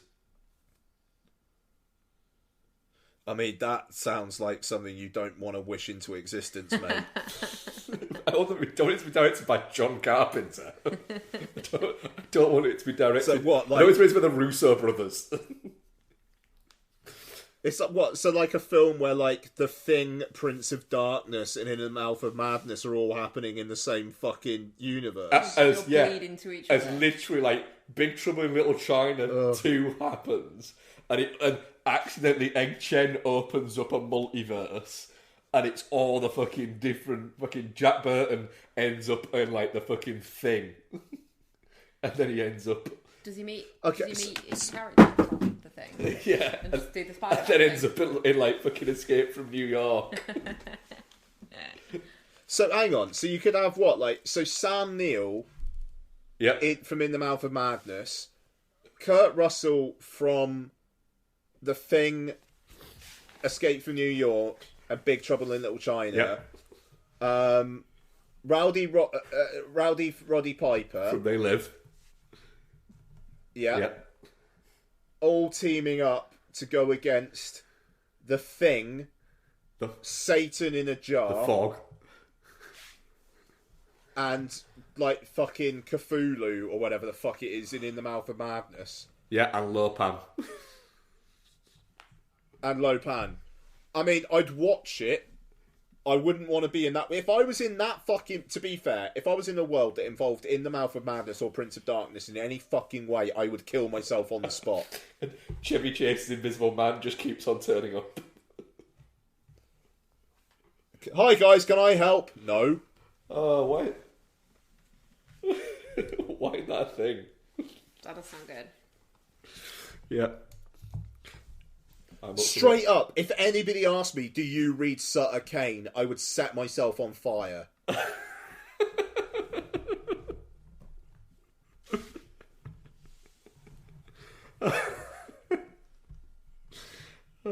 I think I need... Talk about films you watch when you're 15 that stay with you. In the Mouth of Madness. Jesus Christ. I haven't watched that in a long time. I need to rewatch that, I think. I haven't watched it in a good 10 years. Again, just like in terms of like hopelessness, that's a film. Yeah, I think I might rewatch that this week. Have you ever seen The Mouth of Madness, Bex? No. Have you not? I'm sure I've watched that. Fuck off! Fuck off! I'm sure I've watched In the Mouth of Madness with you before. Right, Becky, like, sit. Really? Oh, Becky, like, prepare to have a new favourite film of all time. Like, seriously, if you've honestly never seen In the Mouth of Madness, go in cold. I mean, like, I'm tempted to say watch it tonight. I'm tempted to say I think we're gonna. Cool. Like, straight up, if you do, just give me WhatsApp updates. Like, that plot of that film is so fucking Becky. Alright, we'll do that tonight then. Like, Mark, you know what I mean. Oh, yes. You know what, like... I don't understand how we've never watched it. But... No, it just sound like a gap. Yeah, we're watching that tonight. Okay. Nice, that's sorted. Don't have to have an hour-long discussion. No doubt we'd have to flick through 15 different streaming services going, why is it all the same 8 films? Oh, just go in knowing nothing. Oh, I can't wait for you. You are going to have so much fun with that fucking film. Our next question, Rick Kidd. Been watching a number of Vincent Price films lately. He had an iconic voice. So my question this week is, who had the best, most distinctive voice in films? I mean, there's a right answer for this, and it's Morgan Freeman. There's a lot. I think there's a few right Yeah, answers. there is, yeah. You got Peter Lorre. Yes. I think you've got to have people like It's the first one that comes Christian to mind. Slater in there. But I don't think it's as much a distinct voice as literally a distinct voice. Yeah, yeah. What's his name? Fucking hell. From The Mask and the Usual Suspects. Peter Green, is it? Oh, that's a cool choice. Peter Green and Michael Winnicott. I always got those two confused. Yeah. Peter Green and Michael Winnicott. Peter Green's a good shout. A good shout. Yeah. Yeah, they are good. Yeah. I mean, Pacino is... Pacino when he got sober.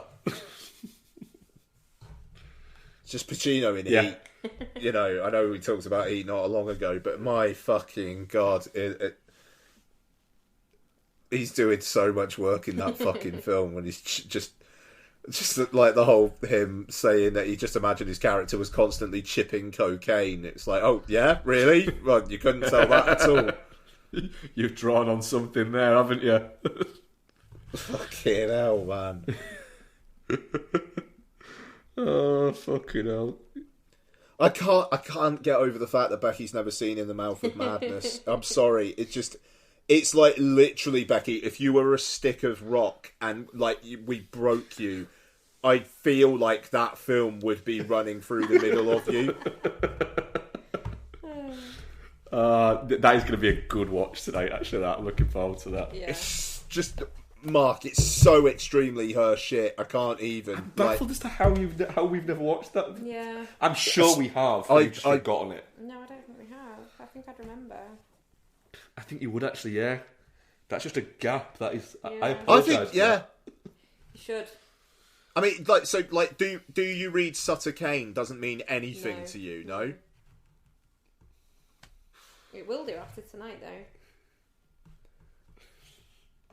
though. Know your propensity to like John Carpenter movies, and you really like Sam Neill Yeah.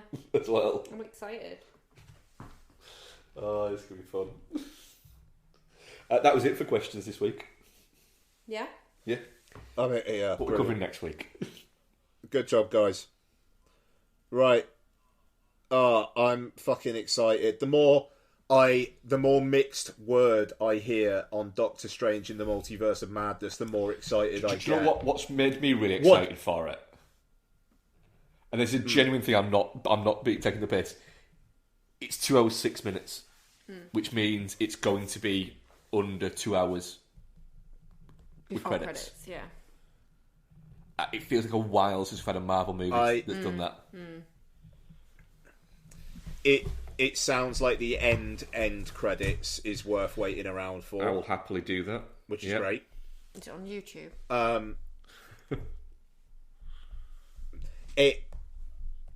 It's people seem to be saying, it's not really pushing the MCU forward, and it's just Sam Raimi kind of doing his thing, and he's like, well, that sounds fucking incredible. Yes. Yeah, I'm all right with that. So, we shall see. Excited. I don't think anything's out on like streaming or anything this week. I don't think anything's trying to go up against that, is it? No, yeah, quite. So that's good. The week after is going to be fucking fascinating. Finally, we can have an opinion on Everything Everywhere All at Once and Firestarter, which, like, Donna is like, I will watch that. Nice. So I'm really looking forward to watching that with her. So yeah. So yeah, we got a good couple of weeks coming up, folks. So stay tuned. I did all the preamble. I want these two to watch In the Mouth of Madness now. So I'm just going to say thank you very much. Thank you very much, Ian. Thank you very much, Becky. Ian. And remember, guys, if you can't hear your butler, it's because he's off fucking Dominic West. Oh dear. Just as a quick side note, before I want to say go, because I'm being very, what funny here. Before our what is it go, because I'm being very what is it? You're missing a couple of crucial things there, Mark. So, Doctor Strange: The Multiverse of Madness is the shortest Marvel movie since